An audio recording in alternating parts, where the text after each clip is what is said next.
बंदी छोड़ सतगुरु रामपाल जी परमेश्वर जी की जय हो।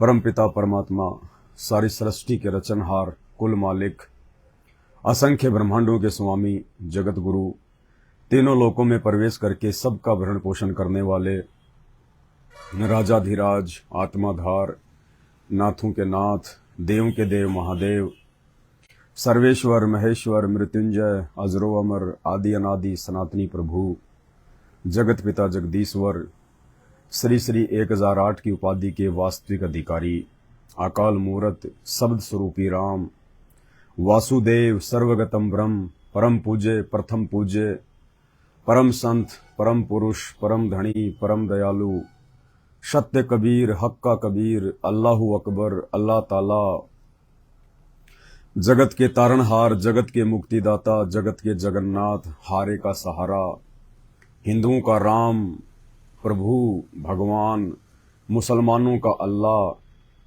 ईसाइयों का मसीह, सिखों का वाहेगुरु, दया के सागर दयानिधि, करुणा के सागर करुणानिधि, असली मर्यादा पुरुषोत्तम, असली लीलाधर, संत श्रोमणी सतगुरु रामपाल जी भगवान के चरण कमल में आप और हम सभी वीडियो देख रहे भाई बहनों का अनंत कोटि दंडवत प्रणाम। विशेष तौर पे आज का वीडियो संत रामपाल जी महाराज जी के तमाम भक्तगणों के लिए, उनकी आंखें खोलने के लिए, और किस प्रकार से काल बली भक्तों की मर्यादा तुड़वाता है उनको विश्वास में लेके, आज इन तमाम विषयों पे हम थोड़ी बहुत चर्चा करेंगे। और विशेष तौर पे रक्षाबंधन पर भी हम चर्चा करेंगे, क्योंकि आज रक्षाबंधन का एक परंपरागत त्योहार है जिसको देखा देखी में मनाया जा रहा है, उस पर भी हम चर्चा करेंगे। सबसे पहले तो मैं मेरे तमाम भगत भाई बहनों को यह कहना चाहूंगा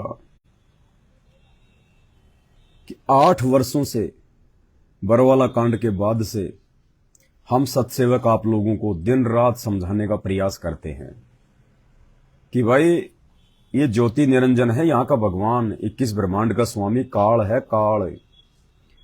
और ये कोई छोटी मोटी शक्ति नहीं है, कोई छोटी मोटी पावर नहीं है।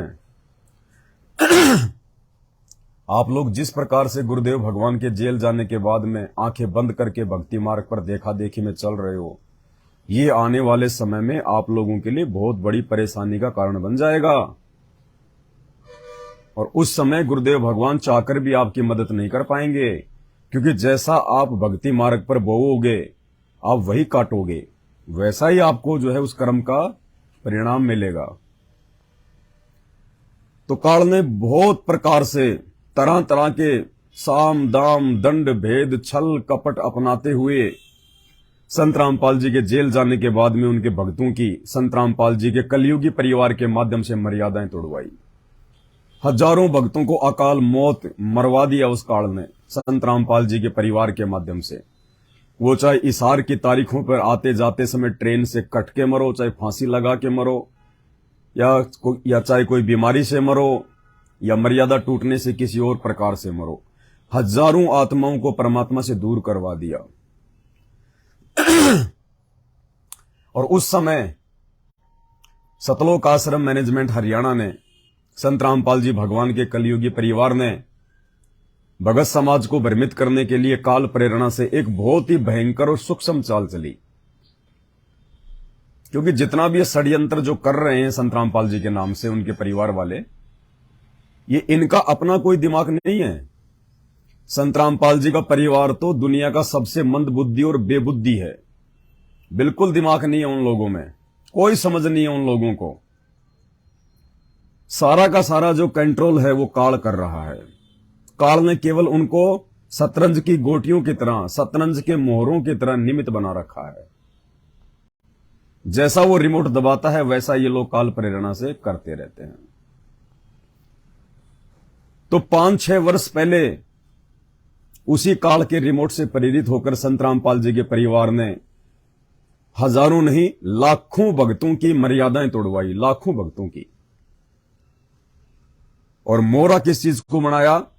एक सुप्रीम कोर्ट के वकील को, एपी सिंह को, सुप्रीम कोर्ट के वकील एपी सिंह को उस काल ने संत रामपाल जी के काल प्रेरित परिवार के माध्यम से भगत समाज की मर्यादाएं तुड़वाने के लिए मोहरा बनाया, निमित्त बनाया।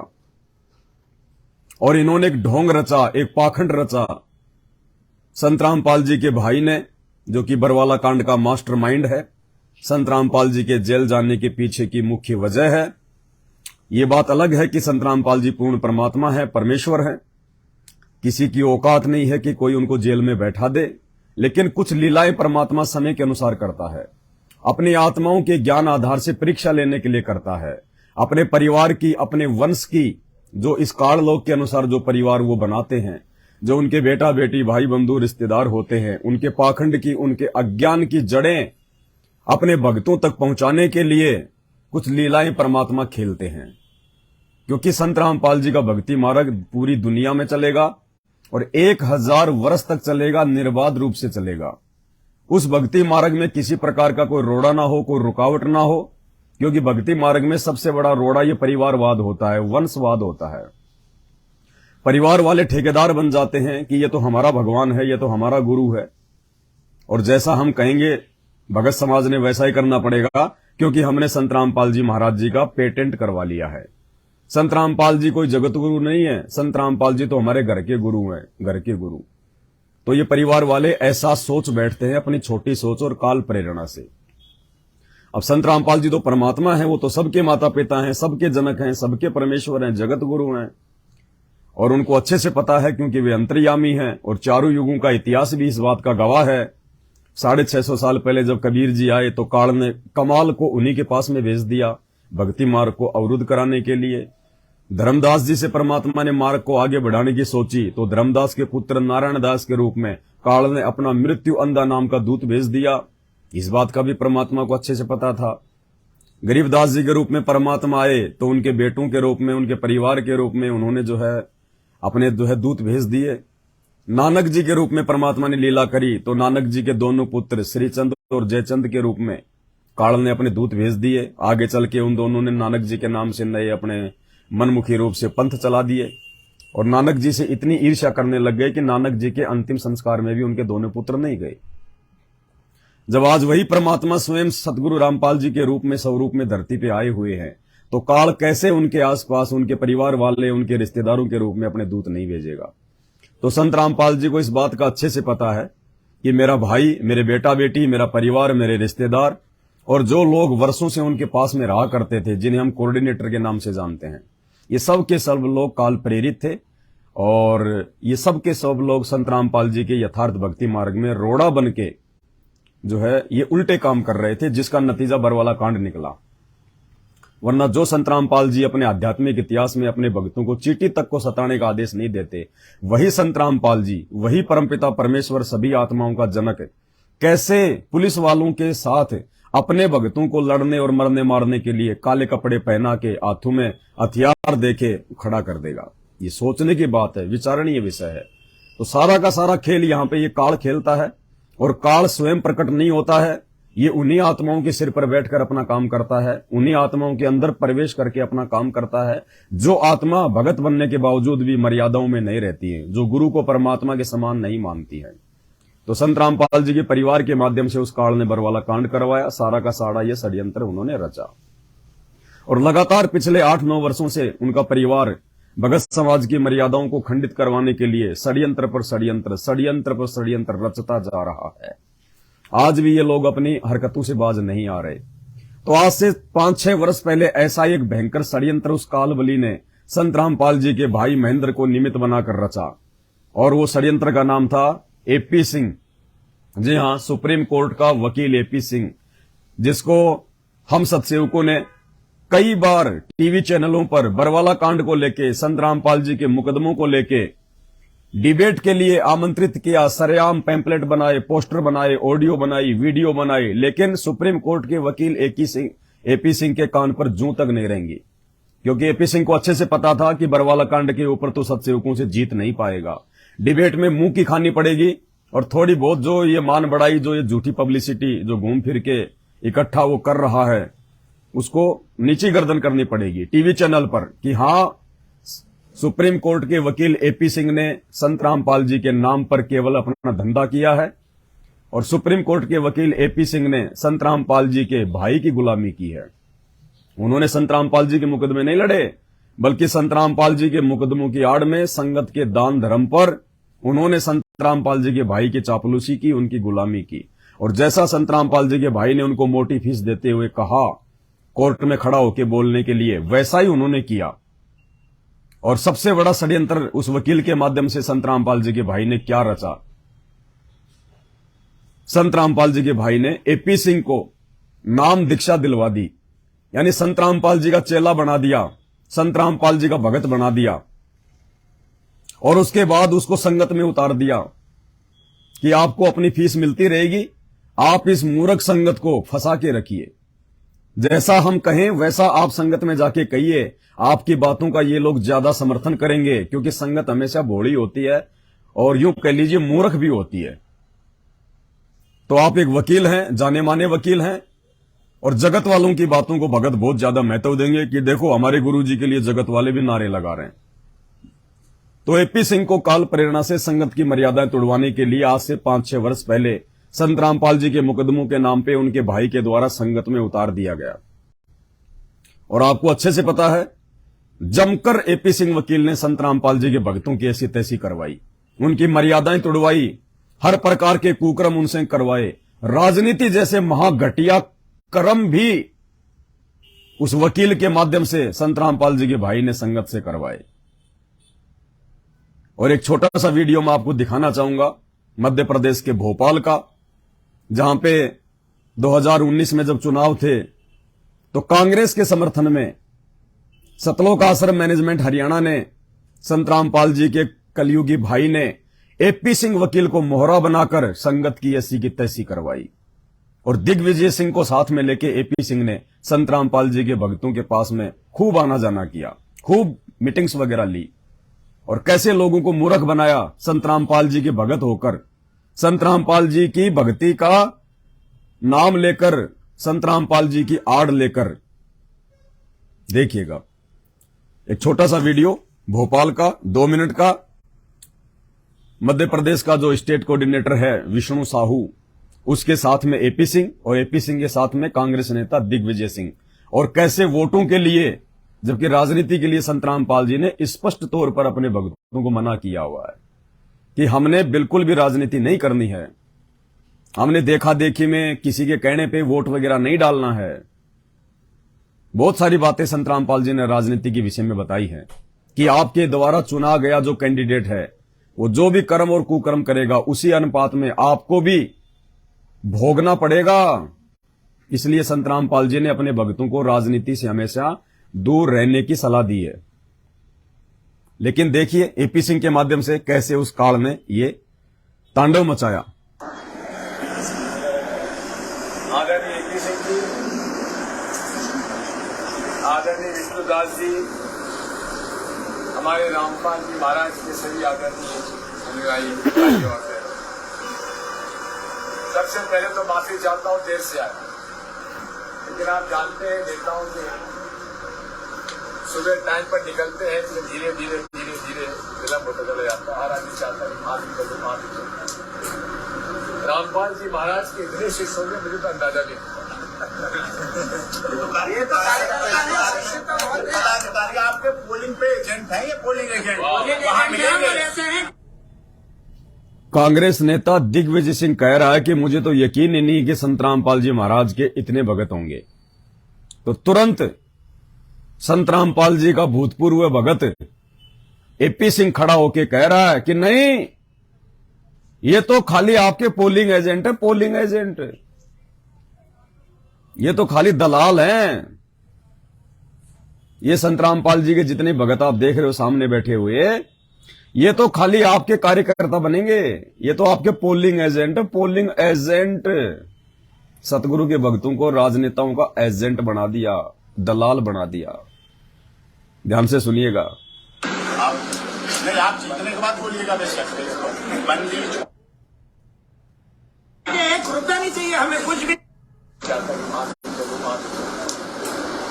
रामपाल जी महाराज के इतने शिष्य होंगे मुझे तो अंदाजा नहीं था। आपके पोलिंग पे एजेंट हैं, ये पोलिंग एजेंट पोलिंग वहाँ मिलेंगे। ऐसे हैं कि 1 रुपया नहीं चाहिए, हमें कुछ भी नहीं चाहिए, हमारी आंख सिर्फ संसद में रख देना। ये लगाएंगे सब पैसा हम लगाएंगे।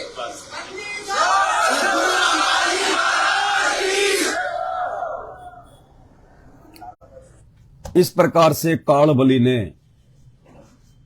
सतलोक आश्रम मैनेजमेंट हरियाणा के सर पर बैठकर इस वकील के माध्यम से संगत की ऐसी तैसी करवाई, घटिया राजनीति का हिस्सा बना के एपी सिंह वकील को संत रामपाल जी का भगत बनाने का ढोंग रचा के, ताकि मूर्ख संगत आसानी से हमारे जाल में फंसी रहे, हमारे कब्जे में रहे, दान धर्म आता रहे और मूर्ख संगत ये सोचे कि संत रामपाल जी के भाई ने, सतलोक आश्रम मैनेजमेंट ने संत रामपाल जी को जेल से बाहर निकलवाने के लिए सुप्रीम कोर्ट के वकील एपी सिंह को बना लिया, एपी सिंह को बना लिया।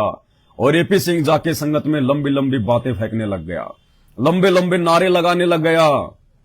दिल्ली में जंतर मंतर से खड़ा होके, भक्तों इतनी जोर से बोलो कि हिसार की दीवारों तक तुम्हारी आवाज चली जाए, बंदी छोड़ संत रामपाल जी दास जी महाराज की जय। और वो मूर्ख संगत, वो लाखों की भीड़ इस षड्यंत्र को ना समझते हुए और उनकी हाँ में हाँ मिलाती रही। संत रामपाल जी की जमानत के नाम पे, संत रामपाल जी के वकीलों की फीस के नाम पे लाखों में, करोड़ों में, अरबों में उन काल प्रेरित लोगों को जमकर दान धर्म किया। और नतीजा क्या हुआ? कुपात्रों को दान देने के चलते सबकी मर्यादा खंडित हुई। और जैसे ही उस काल का वो षड्यंत्र सफल हुआ, काल अपनी साजिश में सफल हुआ कि मैंने हजारों मूर्खों की मर्यादाएं तुड़वा दी हैं, हजारों मूर्खों को मैंने जो है भक्ति मार्ग से बिल्कुल मैंने दूर कर दिया है। और उसके बाद संत रामपाल जी के भाई ने एपी सिंह को ऐसे बाहर निकाल के फेंक दिया जैसे दूध से मरी हुई मक्खी को कोई निकाल के फेंक देता है कि एपी सिंह अब तू हमारे किसी काम का नहीं है। हमने जो दान धर्म लोगों से संत रामपाल जी की जमानत के नाम पे तेरे को मोहरा बना के लूटना था, वो हमने लूट लिया। और हमारा जो मकसद था कि संत रामपाल जी सदा सदा के लिए जेल में फिट हो जाएं, उनके ऊपर उम्र कैद की सजा हो जाए या उनको फांसी हो जाए, तो हमारा जो मकसद था संत रामपाल जी की आड़ में ये धार्मिक धंधा करने के लिए कि संत रामपाल जी कभी जेल से बाहर ना आए, उनको डबल डबल उम्र कैद की सजा हो चुकी है। क्योंकि इन वकीलों ने ढंग से कोर्टों में वो पैरवी नहीं की, क्योंकि फीस इन वकीलों को संत रामपाल जी हिसार जेल में बैठ के नहीं बल्कि संत रामपाल जी का भाई दिया करता था। तो वकील को संत रामपाल जी से कोई मतलब नहीं होता, वकील को अपनी फीस से मतलब होता है। तो जैसा संत रामपाल जी के भाई ने कहा वैसा इन वकीलों ने किया और आज भी कर रहे हैं। और जैसे ही सतलोक आश्रम मैनेजमेंट हरियाणा का वो परियोजन सफल हुआ, कोर्ट के द्वारा संत रामपाल जी को आजीवन उम्र कैद की सजा सुनाई गई डबल डबल, उसी दिन संत रामपाल जी के भाई ने एपी सिंह को मरी हुई मक्खी की तरह निकाल के बाहर फेंक दिया। और अब देखिए वो एपी सिंह वकील, जिसको तुम अपना भगत भाई समझ के, जिसके साथ ताल से ताल मिला के तुम जयकारे लगाया करते थे, और तुम ये बहुत बड़ी एक उम्मीद लगा बैठे थे कि एपी सिंह वकील आ गया, अब तो संत रामपाल जी को जेल से बाहर निकालने में बिल्कुल सफल हो जाएंगे। ये तुम्हारी मूर्खता, ये अज्ञानता, काल तुम्हें ठग रहा था और तुम ठगे जा रहे थे। अब देखिए वो एपी सिंह वकील, आपका गुरु भाई, संत रामपाल जी का चेला, संत रामपाल जी का भगत, उस समय भी खाली संत रामपाल जी का भगत ही पब्लिसिटी के लिए बना था, अपनी टीआरपी के लिए बना था, मान बढ़ाई के लिए बना था, मोटी फीस के लिए बना था। और तुम्हारा वो भगत भाई, आज रक्षाबंधन का त्योहार है और संत रामपाल जी ने अपने भक्तों को रक्षाबंधन बनाने के लिए बिल्कुल मना कर रखा है। ये आप सबको अच्छे से पता है, जितने भी आप उनके फॉलोवर हैं। तो ये तुम्हारा भगत भाई क्या कर रहा है? अरे एपी सिंह वकील, तुम्हारा भगत भाई ये क्या कर रहा है? पाकिस्तान से जो लड़की आई हुई है, सीमा हैदर, दिल्ली के नोएडा में रहती है, अरे उसके घर पे पहुंच गया, उसका भाई बन गया, राखी बंधवाने के लिए गया है। हां जी, संत रामपाल जी का चेला, संत रामपाल जी का भूतपूर्व चेला डॉक्टर एपी सिंह वकील आप मूर्ख संगत का ये गुरु भाई, भूतपूर्व गुरु भाई, उस सीमा हैदर के घर पे राखी बंधवाने गया, मिठाई लेके गया है, तिलक लगवा रखा है, राखी बंधवाई है, और रक्षाबंधन को लेके क्या स्टेटमेंट दे रहा है तुम्हारे गुरुजी के ज्ञान की धज्जियां उड़ाते हुए। ये तुम्हारा गुरु भाई एपी सिंह वकील, जिन्होंने हजारों भक्तों की मर्यादा और भक्ति की ऐसी तैसी करवा दी, सैकड़ों लोगों को मौत के घाट उतरवा दिया उनकी मर्यादाएं तोड़वा के। और उस समय हम लोग चीख रहे थे, चिल्ला रहे थे कि रे मूर्ख संगत जाग जाओ, ये काल का षड्यंत्र है, ये कोई वकील फकील नहीं है। इन वकीलों को केवल अपनी फीस से मतलब है, केवल अपनी मान बढ़ाई और पब्लिसिटी से मतलब है। भाड़ में जाए संत रामपाल जी, भाड़ में जाए संत रामपाल जी की संगत है। ये वकील हैं, ये धंधे वाले लोग हैं, इनके अंदर कोई भावना नहीं होती, इनके अंदर कोई दया भाव नहीं होता, इनके अंदर कोई सहानुभूति नहीं होती। जिस प्रकार एक कौवा गधे की पीठ पे बैठकर और उसके जख्म को खाता रहता है, अब वो केवल अपना पेट भरना जानता है, उसको उस जानवर की पीड़ा से कोई मतलब नहीं है। तो बहुत समझाया था आप लोगों को, लेकिन नहीं, आप लोगों ने तो अपनी ऐसी की तैसी करवानी थी, अपनी मर्यादाएं जो है तुड़वा के परमात्मा से दूर होना था। तो देखिए तुम्हारा वही भगत भाई एपी सिंह वकील आज 31 अगस्त 2023 को दिल्ली के नोएडा में बैठा है, पाकिस्तानी सीमा हैदर के घर पे मिठाई का डब्बा लेके गया है, राखी बंधवा रहा है टीआरपी के लिए, पब्लिसिटी के लिए, मान बढ़ाई के लिए, क्योंकि ऐसे लोग कभी भगत नहीं बन सकते। हां, तुम लोगों की भक्ति जरूर खंडित करवा सकते हैं, वो उसने करवा दी। तो देखिए सतलोक आश्रम मैनेजमेंट हरियाणा और उनके पीछे जुड़ी हुई लाखों की अंध भक्तों की अंध संगत का गुरु भाई एपी सिंह वकील, सुप्रीम कोर्ट का वकील एपी सिंह वकील, संत रामपाल जी को छुड़वा लेगा, गुरु जी को छुड़वा लेगा, एपी सिंह आ गया। अरे वाह, सुनिए तुम्हारे भाई की स्टेटमेंट रक्षाबंधन को लेके। न्यूज इंडिया पर आपके साथ मैं मानव यादव और मेरे साथ आप जो तस्वीर आप देख रहे हैं उससे आप खुद ही समझ गए होंगे, क्योंकि राखी का त्योहार नजदीक है और एक साड़ी मेरे हाथ में है, बच्चों के कपड़े हैं, और तस्वीर में आपको एपी सिंह साहब जो सीमा सचिन के वकील हैं खुद यहाँ पर बैठे हुए। न्यूज इंडिया पर आपके साथ मैं मानव यादव और मेरे साथ आप जो तस्वीर आप देख रहे हैं उससे आप खुद ही समझ गए होंगे, क्योंकि राखी का त्योहार नजदीक है और एक साड़ी मेरे हाथ में है, बच्चों के कपड़े हैं, और तस्वीर में आपको एपी सिंह साहब जो सीमा सचिन के वकील हैं खुद यहाँ पर बैठे हुए मौजूद। तोहफा लेके आए आप सीमा के लिए, राखी बांध दी है? राखी बांधी है, बिल्कुल राखी बांधी। हमारे यहाँ राखी का बंधन ये सिर्फ कच्चा धागा नहीं है, ये प्यार है। ये प्यार की रीति रिवाज, पद्धति, संस्कृति, हमारी मान मर्यादा, सारी कुछ, हमारी इज्जत सम्मान की परवाह मेरी बहन को रहती है, और बहन के सारे दुखों की चिंता भाई को रहती है। ऐसी हमारी सामाजिक परंपरा है, ऐसी सनातन धर्म की पद्धति और रीति रिवाज है, इसीलिए हम उसको निभाएंगे। अभी तक आप सीमा सचिन के वकील के रूप में काम कर रहे थे, लेकिन अब आप भाई बन गए सीमा के हाथ से। आज से भाई हूँ, पक्का भाई हूँ। रक्षाबंधन का त्योहार पूरे जीवन भर, राखी बंधन का त्योहार पूरे जीवन भर की शपथ है कि इसके सारे दुख, आज से सीमा का भाई हूं और पक्का भाई हूं। ऐसा ही एक समय ये संत रामपाल जी के लिए कहा करता था कि संत रामपाल जी का चेला हूं और पक्का चेला हूं। और ये पक्का चेला ये रक्षाबंधन मना रहा है, उन्हीं संत रामपाल जी महाराज जी के ज्ञान की धज्जियां उड़ा रहा है, आप सभी भगत भाई बहनों के मुंह पे तमाचा मार रहा है। तुम्हारा गुरु भाई दुनिया को क्या संदेशा दे रहा है तुम्हारे गुरु के ज्ञान के विपरीत चल के? अंध भगत तुम हो, सबसे बड़े अंध भगत, दुनिया के सबसे बड़े अंध भगत संत रामपाल जी के भगत हैं। वो भगत जो संत रामपाल जी के काल प्रेरित परिवार के पीछे आंखों पे काली पट्टी बांध के गांधारी की तरह चल रहे हैं। दुनिया के सबसे बड़े अंध भगत हैं ये, सबसे बड़े अंध भगत। और उसी अंध भक्ति के चलते काल इनकी रोज ऐसे तैसी करता है, रोज इनके ऐसे तैसी करता है। किसी को एक्सीडेंट में मारता है, किसी को हारी और बीमारी से मारता है, किसी के घर में लड़ाई झगड़े, परेशानियां, बीमारियां, हॉस्पिटल में पड़े हैं, आश्रमों में मरते हैं ट्रैक्टर के नीचे दब दब के, आश्रमों में आते जाते समय रोड एक्सीडेंट में मर रहे हैं। ये नतीजा है मर्यादा तोड़ने का, संत रामपाल जी के ज्ञान के विपरीत चलने का। अब भुगतो। ये तुम्हारा भाई ये एपी सिंह ये रक्षाबंधन मना रहा, अब करो इसको फोन, वहाँ पर राखी मनाई जाती है कि मनाने देते हैं? करो इनको फोन कि भाई तू क्या कर रहा है, तू तो संत रामपाल जी का चेला है, क्यों अपने गुरुजी की बेइज्जती कर रहा है? संत रामपाल जी तो मना करते हैं रक्षाबंधन का त्योहार मनाने के लिए। संत रामपाल जी तो मना करते हैं इन फालतू की इन परंपराओं का निर्वाह करने के लिए।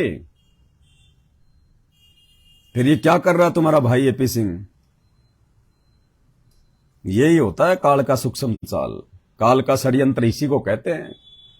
और इस काल के षड्यंत्र को समझने की ये बुद्धि परमात्मा ने केवल सत्सेवकों को बख्शी है।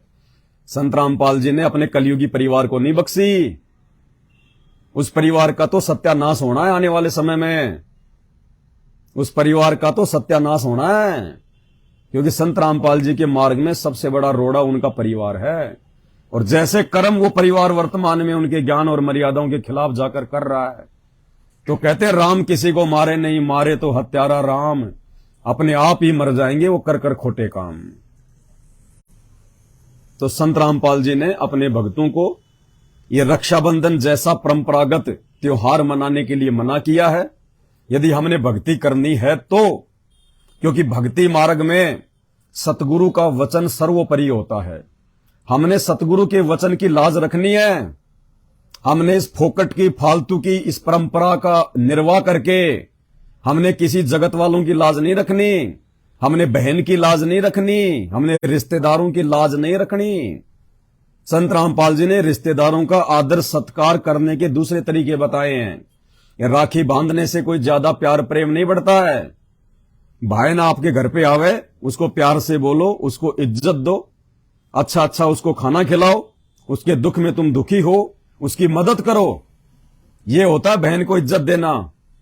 खाली साल में एक बार आके 5 रुपए की राखी बांध के 5,000 रुपए ले जाए, वो भाई बहन का प्यार नहीं है, वो सवारत है। सवारत बहन केवल इसलिए आती है राखी बांधने के लिए कि भाई माया देगा, माया मोटा पैसा देगा भाई, और कोई नहीं है इससे ज्यादा, कोई भाई बहन नहीं है। तो संत रामपाल जी ने अपने भक्तों को रक्षाबंधन मनाने के लिए मना किया है, और इसके बावजूद तुम्हारा गुरु भाई एपी सिंह रक्षाबंधन मना रहा है और मीडिया के माध्यम से उसका प्रचार प्रसार भी कर रहा है कि देखो मैं संत रामपाल जी का भगत और कैसे संत रामपाल जी के ज्ञान की धज्जियां उड़ा रहा हूं। तो भाई और बहनों, हमने गुरु मर्यादा को लेकर चलना है। और संत रामपाल जी ने क्यों मना किया? ये पूर्ण परमात्मा है, पूर्ण परमेश्वर है। ये आप और हमसे ये सत भक्ति करवा के और सदा सदा के लिए हमारे को इन बंधनों से छुड़वाने के लिए आया है, हमारे को ऋण संबंधों से छुड़वाने के लिए आया है। क्योंकि हम यहां पे इस काललोक में ऋण संबंधों के चलते ही आपस में जो है बंधे हुए हैं, और इन्हीं ऋण संबंधों के चलते हम गधे कुत्ते सुअर बनते हैं। दर बदर हमारे जन्म और मृत्यु होते रहते हैं। अरे तो परमात्मा तो हमारे को इन बंधनों से बाहर निकालने के लिए आए हैं, और हम लोग ये रक्षाबंधन का त्योहार मना के बहन की इज्जत के ठेकेदार बन के हम तो और ज्यादा ऋण संबंधों में बंध रहे हैं। और वैसे तो इस रक्षाबंधन का कोई सिर पैर ही नहीं है, इसका कोई इतिहास ही नहीं है। ये क्यों मनाया जाता है किसी को नहीं पता।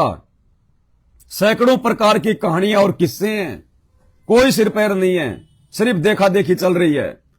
उस समय क्यों मनाया जाता था, इसका क्या रीजन था, वर्तमान में उसकी कोई आवश्यकता ही नहीं है। फिर भी फालतू में बोझ उठा रहे हैं, परंपराओं का निर्वाह कर रहे हैं बिना ज्ञान के, देखा देखी में एक मनोरंजन का साधन बना लिया। त्योहारों को तो हम सनातनियों ने मनोरंजन का साधन बना लिया। जब भी होली आती है या दिवाली आती है तो होली और दिवाली क्यों मनाई जाती है, उसके पीछे मनाने का रीजन क्या था, क्या वर्तमान में वो होली और दिवाली मनानी चाहिए, क्या वर्तमान में उसके मनाने का कोई मकसद है, कोई औचित्य है, किसी को नहीं पता। दिवाली मनाई जाती है, अरे दिवाली इसलिए मनाई जाती थी कि जब श्री रामचंद्र अपनी पत्नी सीता को रावण की जेल से छुड़वा के अयोध्या लेके आ रहे थे, तो उस समय अमावस्या की रात थी, काली रात थी, चांद नहीं निकल रहा था, रोशनी नहीं थी, लाइट उस समय नहीं हुआ करती थी, बिजली नहीं थी। अयोध्या वासियों ने यह सोच के कि आज हमारे भगवान हमारी माता को लंका से लेके अयोध्या में आ रहे हैं, इसलिए उन्होंने भगवान राम के स्वागत में, माता सीता के स्वागत में उन्होंने देसी घी के दीपक जलाए थे पूरी अयोध्या में। ताकि भगवान को यह ना लगे कि हम लोग कोई शोक में डूबे हुए हैं, कि हम लोगों ने उनका स्वागत नहीं किया, हमने भगवान का आदर सत्कार नहीं किया, या माता सीता को भगवान अयोध्या में लेके आ रहे हैं तो हमें कोई खुशी नहीं है। इन सारी बातों के लिए उन्होंने देसी घी के दीपक जलाए थे पूरी अयोध्या में, और आगे चल के ये परंपरा बन गई। अब आज ना तो धरती पे श्री राम है, ना माता सीता है, ना रावण है, और उसी भगवान श्री राम ने कुछ ही वर्षों के बाद में उस माता सीता को जंगल में निकाल दिया था। गर्भवती अपनी पत्नी सीता को जंगल में निकाल दिया। वो कैसे खा रही है, कैसे पी रही है, कैसे जी रही है, उनको कोई मतलब नहीं, कोई लेना देना नहीं। और तुम आज तक उस परंपरा का निर्वाह कर रहे हो। अरे 2 साल के बाद तो अयोध्या वासियों ने ही दिवाली को मनाना जो है बंद कर दिया था, माता सीता के दुखों को देखते हुए, और तुम आज भी उसी परंपरा के पीछे लग रहे हो। आज कौन सा भगवान लंका से सीता लेके आया जो हम लोग ये दिवालियां मना रहे हैं? लेकिन सिर्फ देखा देखी, आध्यात्मिक ज्ञान की कमी के चलते, जागरूकता की कमी के चलते, और आज ये जो त्योहार हैं, जितने भी ये फेस्टिवल हैं, होली, दिवाली, मकर संक्रांति, ये क्या है? ये सब के सब मनोरंजन के अड्डे बन गए। डीजे लाएंगे, दारू के ठेके से शराब लेके आएंगे, बियर लेके आएंगे, पिएंगे, यार दोस्तों को पिलाएंगे। अरे पहले जब ये त्योहार मनाए जाते थे, आपस में लोग प्यार प्रेम से मिलते थे, एक दूसरे के दुख में दुखी, सुख में सुखी हुआ करते थे, लोगों में प्यार था, मेल मिलाप था। और आज त्योहार की रात्रि को डीजे बजते हैं, दारू की बोतलों के ढक्कन खुलते हैं, रंजिशें निकाली जाती हैं, लड़ाई झगड़े होते हैं, और ऊपर से ये पटाखे, बारूद, फुलझड़ियां। अरे उस समय कहां थे पटाखे भाई? जब रामचंद्र जी, जब सीता मां को अयोध्या लेके आए थे, उस समय लोगों ने कौन से जो है वो सूतली बम फोड़े थे, कौन से रॉकेट चलाए थे लोगों ने? लेकिन आज इन त्योहारों के नाम पे जो है वायु प्रदूषण, दुनिया भर का ये पोल्यूशन, तरह तरह की बीमारियों को जो है अंजाम दे रहे हैं। इतना सारा ये कचरा कर देते हैं, देश का इतना पैसा बर्बाद कर देते हैं। किसी का हाथ जल गया, किसी का मुंह जल गया, कोई छत से गिर गया, किसी का क्या हो गया, दूसरे दिन फिर आप जो अखबारों में देखते हो। तो सिर्फ देखा देखी में पीछे का जो इतिहास था वो किसी को नहीं पता। फिर कहते हैं हम हिंदू हैं, हम सनातनी हैं, हमारी संस्कृति बहुत पुरानी है, बहुत प्राचीन है। अरे संस्कृति तो पुरानी और प्राचीन है, लेकिन वो संस्कृति क्यों है, क्यों जानी जाती है, क्यों मानी जाती है? जिस समय ये दिवाली मनानी शुरू हुई थी, उस समय कोई दारू की बोतल के ढक्कन नहीं खुलते थे। उस समय ये बारूद के ढेर जो है ये आग के हवाले नहीं किए जाते थे, पोल्यूशन नहीं किया जाता था। और आज उस दिवाली को मनाने का कोई औचित्य नहीं है, कोई मतलब ही नहीं है। जिनके लिए दिवाली मनाई गई थी वो आज इस धरती पे नहीं है, सिर्फ परंपरा का निर्वाह कर रहे हैं, देखा देखी में चल रहे हैं। तो इसी प्रकार भाई और बहनों, ये रक्षाबंधन का त्योहार, और इसलिए सतगुरुदेव भगवान हमारे को मना करते हैं कि बच्चों, मन कर धीर बांध ले रे बोरे, छोड़ देना पछलियों की रीत, सतगुरु तारेंगे।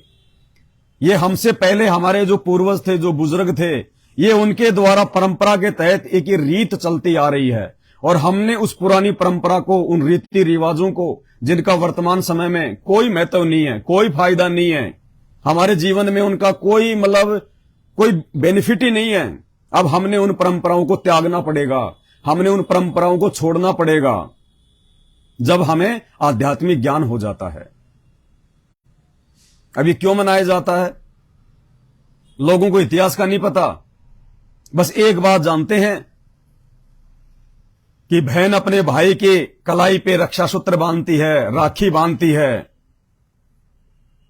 और भाई उसको उसकी रक्षा का वचन देता है कि बहन, जब तक मैं हूं, तेरे ऊपर कोई भी दिक्कत, कोई भी समस्या आएगी, तेरा भाई जी जान लगा देगा। यानी ये मकसद से, ये सोचकर ये रक्षाबंधन का त्योहार मनाया जाता है कि भाई अपनी बहन की रक्षा करेगा। ठीक है जी। अब जैसे ही बहन भाई के रक्षाबंधन पे रक्षा सूत्र बांध के 5-7 राखियां बांध के 1000, 1500, 2000, 5000 रुपए, 2-4 जोड़ी कपड़ों की लेके जैसे अपने ससुराल में जाती है, और रास्ते में उस बहन का उस बस में एक्सीडेंट हो जाता है, रास्ते में बहन की गाड़ी का एक्सीडेंट हो गया और बहन की मृत्यु हो गई। अब भाई ने क्या रक्षा कर ली अपनी बहन की? अरे राखी बंधवा के बहन की रक्षा का वादा करने वाला, बहन का रक्षक बनने वाला भाई, क्या उस बहन को बस के एक्सीडेंट में वो बचा सकता है? क्या उस भाई की इतनी औकात है, चाहे वो देश का प्रधानमंत्री क्यों ना हो? क्या उस समय उस बस एक्सीडेंट में वो भाई अपनी बहन को बचा सकता है? तो काहे का रक्षक? क्यों फोकट में फिर ड्रामेबाजी? क्यों फोकट में वादे और इरादे? जब तुम रक्षा करने में समर्थ ही नहीं हो और वो भाई खुद अपनी रक्षा नहीं कर सकता, बहन से सुबह सुबह राखी बंधवा के, बहन को 1500 रुपए दे के भाई मोटरसाइकिल उठा के अपने दोस्तों से मिलने जा रहा है या अपने किसी काम से जा रहा है, रास्ते में उसकी मोटरसाइकिल को किसी ट्रक वाले ने ठोक दी और भाई के वहां पे प्राण पखेरु उड़ गए। अब वो भाई खुद अपनी रक्षा नहीं कर पाया, वो बहन की रक्षा क्या खाक करेगा? तो सिर्फ दिखावा, ढोंग, पाखंड, एक परंपरा चल रही है बिना आध्यात्मिक ज्ञान के। पहले हम भी इन्हीं पाखंडों में थे, हम भी इन्हीं परंपराओं का निर्वाह कर रहे थे, लेकिन ये हमारा परम सौभाग्य कि सतगुरुदेव भगवान सतगुरु रामपाल जी ने आके हमें आध्यात्मिक ज्ञान से रूबरू करा, परिचित करवाया। और इसके अलावा दुनिया भर की कथाएं इसके साथ में जुड़ी हुई हैं, कोई सिर पैर नहीं। कोई महाभारत को लेकर कहता है कि जब श्री कृष्ण जी ने शिशुपाल का वध किया सुदर्शन चक्कर से, तो सुदर्शन चक्कर से उनकी जो उंगली थी उस पे चोट आ गई और खून बहने लग गया। उसके बाद में द्रौपदी ने अपनी साड़ी का पल्लू फाड़ के और उनकी उंगली के बांधी और श्री कृष्ण जी ने उनको आशीर्वाद दिया कि बहन, जैसे आज तूने मेरी रक्षा करी है, जैसे आज तूने अपने भाई को ये साड़ी का ये टुकड़ा बांधा है, बहन एक समय मैं भी तेरी रक्षा करूंगा। बताओ, कोई सिर नहीं, कोई पैर नहीं इस कहानी का। अरे श्री कृष्ण जी अर्थात विष्णु भगवान का सुदर्शन चक्कर, अरे तो 24 घंटे उनकी उंगली में घूमता ही रहता है। उस दिन क्या हो गया था जब वो शिशुपाल को मारने गया था? वो सुदर्शन चक्कर नाराज हो गया था क्या? या सुदर्शन चक्कर को जो है कोई मतलब कोई दिक्कत हो गई थी, या उसके बैरिंग में कोई प्रॉब्लम हो गई थी जो उसने श्री कृष्ण जी की उंगली फोड़ दी?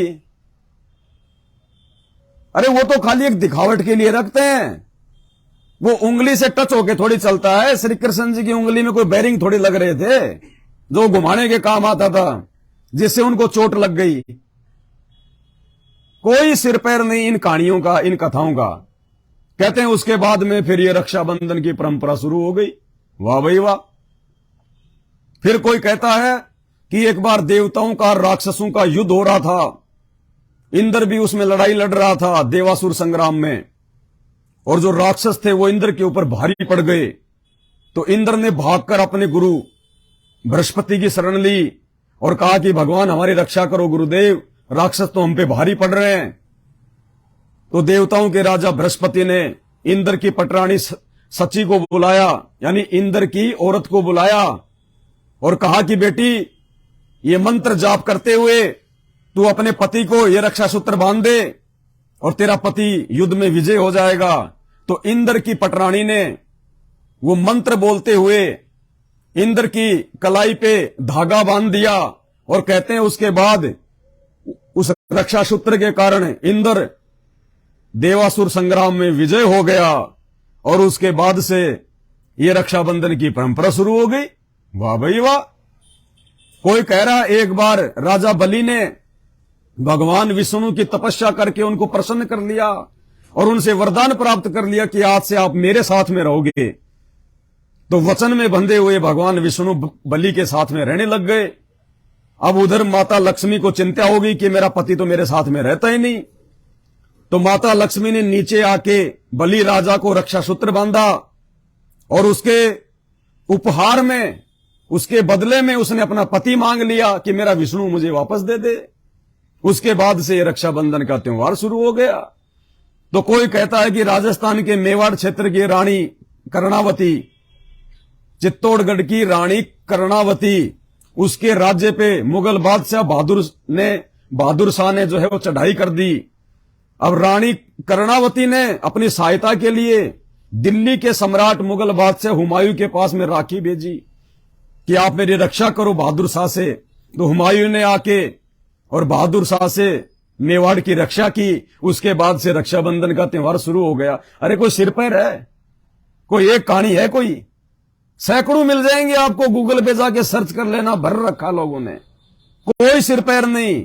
इसलिए सतगुरु रामपाल जी भगवान कहते हैं, मन कर धीर बांध ले रे बोरे, कि हे मूर्ख प्राणी, इस ज्ञान को आधार बना के थोड़ी सी दृढ़ता लेके अपने अंदर थोड़ी हिम्मत कर और छोड़ देना पछलियों की रीत।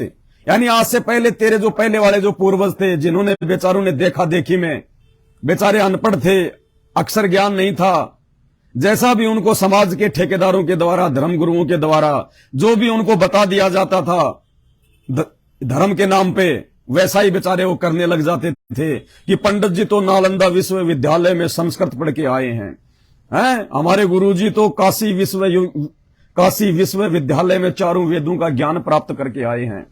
तो हमारे गुरुदेव जो कह रहे हैं वो तो वेदों में भी लिखा होगा, गीता में भी लिखा होगा, भाई ऐसा ही कर लो।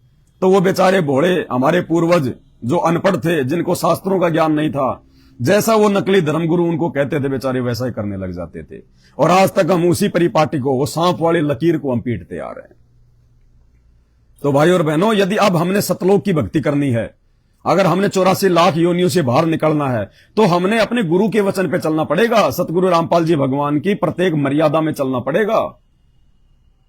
वो भाई बहन का रक्षक नहीं हो सकता। वो एक छोटा सा धागा, वो धागा भी आजकल वो फैशनेबल बन गया।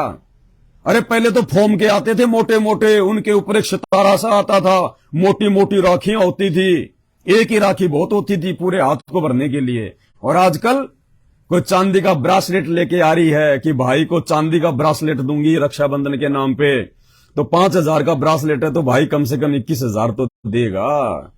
कोई सोने की जो है पॉलिश, सोने की पॉलिश किया हुआ लेके आ रही है, कोई तरह तरह की रंग बिरंगी फैशनेबल। अब ये सब दिखावा हो गया, पाखंड हो गया। आज कोई भी आदमी जो राखी आज से 20 साल पहले जो बांधी जाती थी, एक मोटा सा एक फोम होता था, गद्दा सा फोम बर्फी के जैसा, और उसके ऊपर एक फूल होता था, इतनी बड़ी राखी होती थी। आज कोई भी माई का लाल मेरे को बांध के दिखा दे, वो राखी कोई भी बांध के दिखा दे, बेइज्जती महसूस होगी कि ये क्या बांध दिया, इतना मोटा सारा। लोग देखेंगे तो हंसेंगे, अरे यार 21वीं सदी में तू ये मोटा सारा ये गद्दा बंधवा के आ गया। कोई नहीं बंधवाता, वो राखियां बंद हो गई। तो ये मान बढ़ाई का प्रतीक है, ये सब मान बढ़ाई का हो गया। कोई भाई बहन की कोई रक्षा नहीं, ना भाई अपनी रक्षा कर सकता, ना बहन अपनी रक्षा कर सकती। वो बहन का पति रोज शराब पी के उसकी जो है सोडसी भरता है, बचा लो ना वो उसका भाई। वो भाई भी नहीं जाता कि कहीं मेरे ऊपर भी कोई 420 का मुकदमा ना लगा दे वो जीजा जी। कोई नहीं जाता। वो बोलते हैं बहन तेरे को शादी वादी कर दी, सब कुछ कर दिया, तू जाने तेरा काम जाने। भाई बहन का प्यार तो है ही नहीं आज वर्तमान में। ये भाई बहन का प्यार बढ़ेगा संत रामपाल जी की भक्ति से, संत रामपाल जी के ज्ञान से। ये कोई तरीका नहीं है भाई बहन का ये प्यार बढ़ाने का। ये तो केवल पैसों के लिए है, एक दिन का दिखावा है, इससे ज्यादा कुछ नहीं है। तो भाई और बहनों, वो भाई वाला काम भी, उस बहन के लिए भाई वाला काम भी सतगुरु करेगा। परमात्मा कर सकता है वो रक्षा, वो भाई रक्षा नहीं कर सकता। वो रक्षा भी सतगुरु कर सकता है, परमात्मा कर सकता है। उनको चाहे परमात्मा कहो चाहे सतगुरु कहो, और वो सतगुरु वो परमात्मा आज धरती पे संत रामपाल जी हैं। संत रामपाल जी जो रक्षा संत रामपाल जी कर देगा, वो रक्षा यहां का भाई तो लाख जन्म भी नहीं कर सकता। और इसीलिए कहते हैं तमेव माता चे पिता तमेव, तमेव बंधु चे सखा तमेव। एक भाई की भूमिका भी वो परमात्मा निभाता है, मां बाप की भूमिका भी परमात्मा निभाता है। तो उस परमात्मा से बढ़ के, सतगुरु से बढ़ के उस बहन की रक्षा, उस भाई की रक्षा और कोई नहीं कर सकता। अरे आपने अपने बच्चों को सुबह नहलाया, टिफिन पैक कर दिया, ड्रेस पहना दी, स्कूल की बस आई गेट के आगे, आपने बच्चे को स्कूल की बस में बैठा दिया। और 2 किलोमीटर जाके फोन आता है कि साहब वो बच्चों वाली जो बस थी वो एक्सीडेंट हो गई और 5 बच्चे मर गए। बताइए, आप बचा लोगे अपने बच्चे को? उस एक्सीडेंट से आप अपने बच्चे को बचा सकते हो क्या? आप चाहे देश के प्रधानमंत्री क्यों ना हो, आप चाहे देश के राष्ट्रपति क्यों ना हो, क्या आप उस एक्सीडेंट में अपने बच्चे को बचा सकते हो? आप नहीं बचा सकते, क्योंकि आप एक जीव हैं, आप एक आत्मा हैं।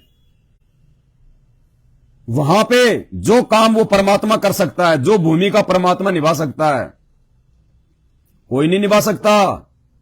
जिस समय द्रौपदी का चीर हरण किया जा रहा था, उसको नंगा किया जा रहा था, उसकी साड़ी उतारी जा रही थी, द्रौपदी के भाई कहां चले गए थे? अरे आजकल के भाई तो बहुत छोटी मोटी चीज है, दारू पी के पड़े रहते हैं कहीं पे। उनको अपनी बहनों से ज्यादा तो अपनी बीवियों की चिंता है। अरे द्रौपदी के भाई कहां चले गए थे? वो तो एक से एक बलशाली होंगे। उसी सभा में द्रौपदी के भाइयों से बढ़ के भीष्म पितामह बैठा हुआ था। भीष्म पितामह, महाबली कर्ण बैठा हुआ था, अंगराज कर्ण। उनका गुरु बैठा हुआ था द्रोणाचार्य, और 500 उसके पति बैठे हुए थे। द्रौपदी के भाई से कहीं अधिक बलशाली युधिष्ठिर, नकुल, सहदेव, भीम, अर्जुन, 500 पांडव बैठे हुए थे। और जिस समय द्रौपदी को नंगा किया जा रहा था, जिस समय उस द्रौपदी को अपनी रक्षा के लिए उनकी आवश्यकता थी, विशेष आवश्यकता थी उस समय द्रौपदी को, सबकी गर्दन नीची हो रखी थी, नीची। अरे जब ऐसे ऐसे महाबली और उस अबला की रक्षा नहीं कर पाए, उस बहन की रक्षा नहीं कर पाए, आज के भाई क्या कर लेंगे? तानसेन गुटखा खा के दिन में 20 बार मुंह से पिचकारियां मारने वाले भाई क्या रक्षा कर लेंगे अपनी बहन की? तो इन चीजों पे विचार करो। हमारा असली रक्षक, पूरी दुनिया का असली रक्षक, कोई भी आपदा हो, कोई भी परेशानी हो, कोई भी हारी और बीमारी हो, कोई भी संकट हो, भूत प्रेत का हो, कुछ भी हो, केवल सतगुरु रक्षा कर सकता है, सतगुरु। और कहते हैं साहिब से सब होता है, बंदे से कुछ नहीं। वो राई से पर्वत कर दे, फिर पर्वत से राई। सतगुरु जो कर सकता है वो यहां का राष्ट्रपति नहीं कर सकता, यहां का प्रधानमंत्री भी नहीं कर सकता। अरे यहां के राष्ट्रपति और प्रधानमंत्री खुद हेलीकॉप्टर में क्रैश होके मर जाते हैं। यहां के राष्ट्रपति प्रधानमंत्री कैंसर से मरते हैं, बीमारियों से मरते हैं, एक्सीडेंट में मर जाते हैं। राजीव गांधी की जैसे वहां पे श्रीलंका में उनकी हत्या कर दी गई थी। तो यहां के प्रधानमंत्री खुद अपनी रक्षा नहीं कर पाते, यहां के बड़े बड़े नेता अभिनेता अपनी रक्षा नहीं कर पाते, बहन की कहां से रक्षा कर देंगे? तीनों सेनाओं का अध्यक्ष विपिन रावत साल भर पहले दक्षिणी भारत में वहां पे जंगलों में उसका हेलीकॉप्टर जो है वो दुर्घटनाग्रस्त हुआ, और कहते हैं वो पानी पानी करता हुआ मर गया, पानी पानी करता हुआ। कोई पानी भी नसीब नहीं हुआ उसको। कहते हैं ना कि ऐसी मौत मरेगा तेरे को पानी भी नसीब नहीं होगा। वो मौत तीनों सेनाओं का अध्यक्ष, अरे उससे बड़ी सिक्योरिटी तो किसी की हो ही नहीं सकती। तीनों सेनाओं का अध्यक्ष, उससे बड़ा ताकतवर आदमी कौन होगा? तीनों सेनाएं जिसकी सिक्योरिटी में, और जब उसकी मृत्यु का दिन आया तो पानी भी पिलाने वाला नहीं मिला उसको वहां पे। तो बताइए असली रक्षक कौन है? भाई, सेनाएं, प्रधानमंत्री, राष्ट्रपति, या फिर सबका प्रधानमंत्री सबका राष्ट्रपति वो परमात्मा सतगुरु? सतगुरु ने रक्षा की थी मीरा की। जब मीरा को उसका देवर तलवार हाथ में लेके जहर का प्याला पिलाने के लिए खड़ा हो गया कि मीरा पी ये जहर का प्याला, वरना अभी इस तलवार से मैं तेरी गर्दन काट दूंगा। और मीरा ने वो जहर का प्याला पी लिया अपने परमात्मा का नाम लेके, सतगुरु रामपाल जी भगवान का नाम लेके। आप लोग तो इतिहास भी भूल चुके हो, आपको तो ये भी नहीं पता कि मीरा ने आगे चल के जब उसको ज्ञान हुआ, जब उसने ये सत्संग सुना, जब उस समय वो कबीर जी आए हुए थे, मीरा के समकालीन थे कबीरदास जी और रविदास जी। जब मीरा ने उनका सत्संग सुना, जब वो पूजा पाठ के लिए जा रही थी मंदिर में, तो रास्ते में जब उन्होंने रविदास जी का और कबीर जी का वो सत्संग सुना, उसके बाद से मीरा जी ने श्री कृष्ण जी की भक्ति को छोड़ दिया था कि श्री कृष्ण जी पूर्ण परमात्मा नहीं है, ये तो बहुत छोटी शक्ति है उस परमात्मा के सामने। श्री कृष्ण जी का तो खुद का जन्म और मरण का रोग नहीं कट रहा, मेरा कहां से काट देगा। जब उसने सत्संग सुना तो मीरा ने श्री कृष्ण जी की भक्ति को त्याग कर और उसी समय से कबीर जी की भक्ति अपना ली थी, उस कबीर की जो कबीरा संत रामपाल जी के रूप में धरती पे आया हुआ है।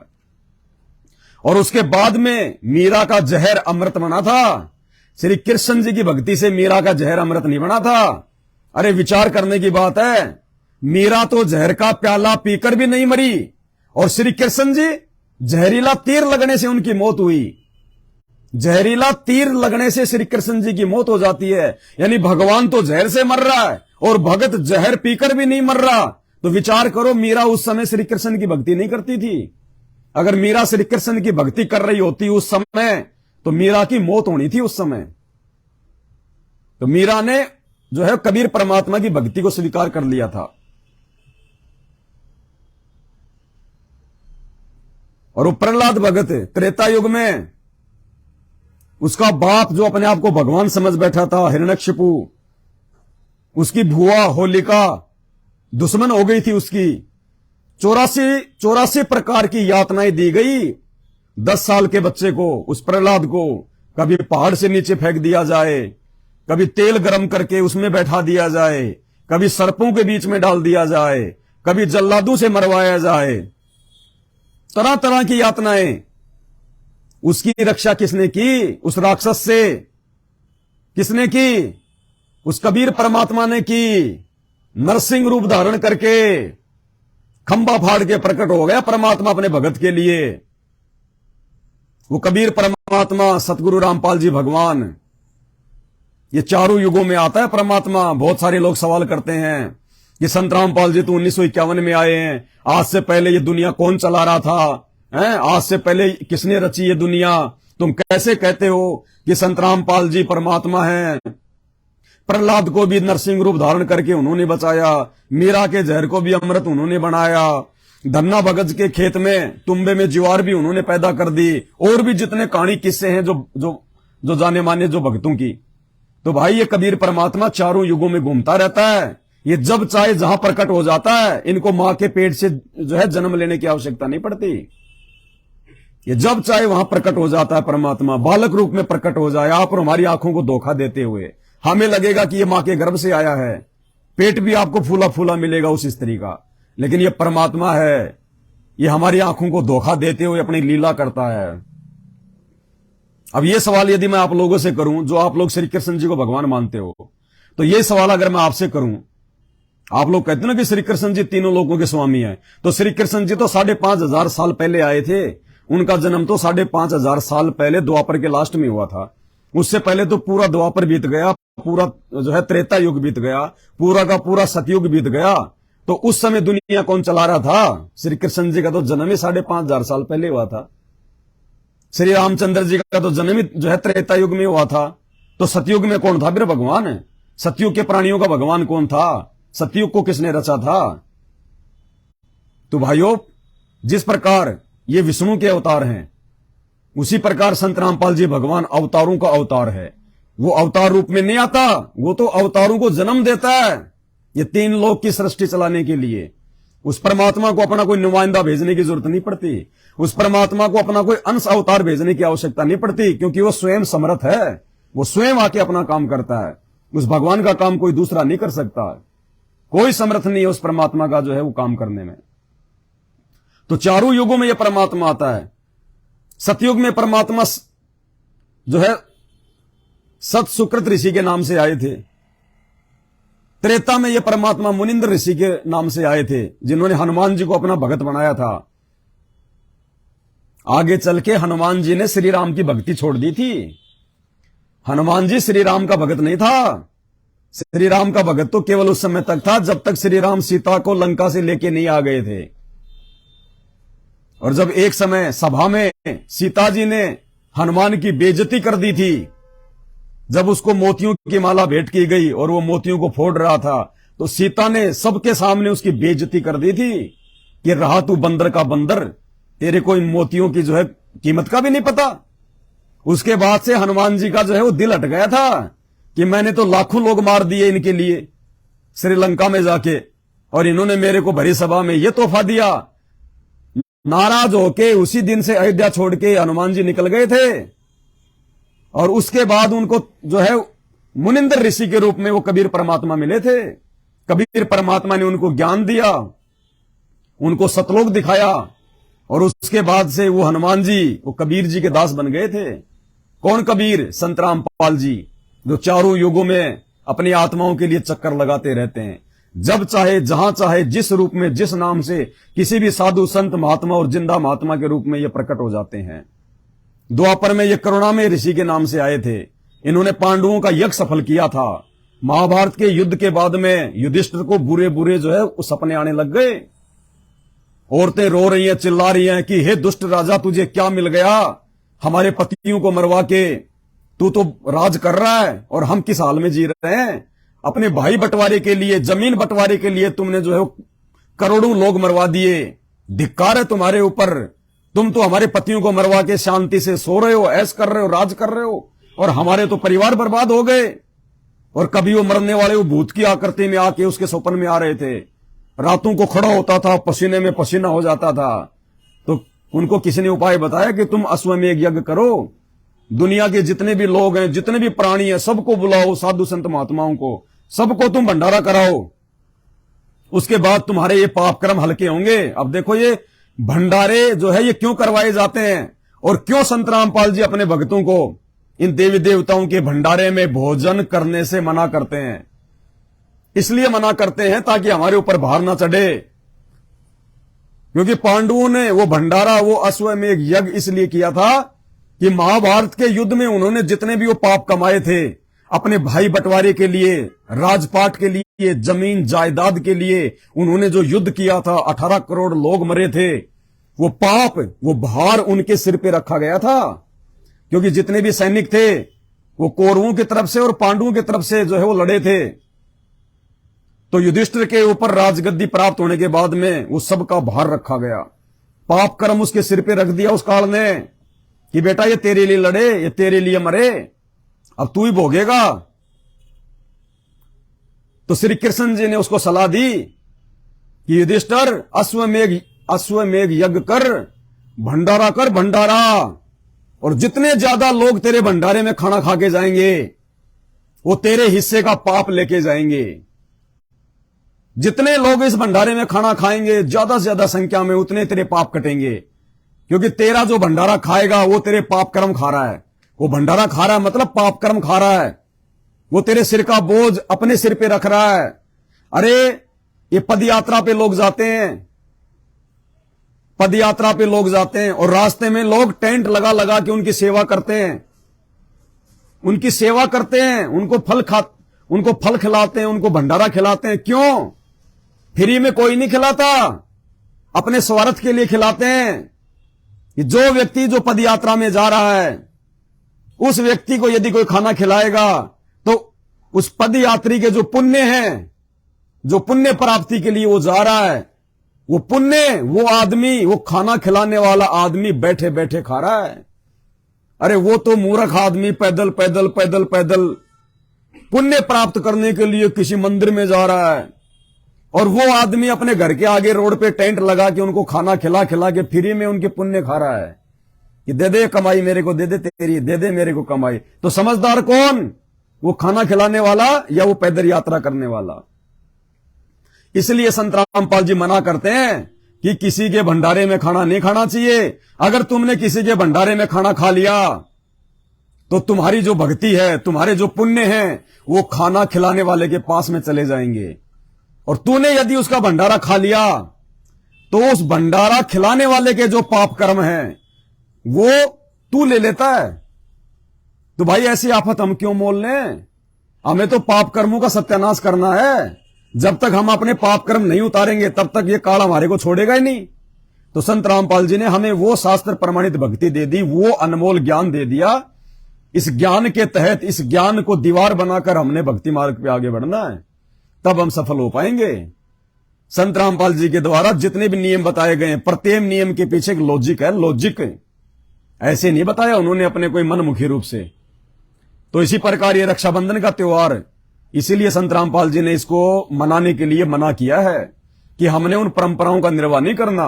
उन परंपराओं का वर्तमान समय में कोई महत्व नहीं है, कोई आवश्यकता नहीं है। और दूसरी सबसे बड़ी बात, भक्ति मार्ग में यदि आपको मोक्ष प्राप्त करना है, आपके गुरुजी ने यदि आपको कोई बात कह दी कि बेटा इस रास्ते नहीं जाना, तो बिल्कुल नहीं जाना, चाहे उस रास्ते में जाने से आपको 1 करोड़ रुपए का बेनिफिट क्यों ना हो। अगर आपके गुरु ने मना कर दिया कि बेटा उस रास्ते नहीं जाना, तो नहीं जाना, सोचना भी नहीं है।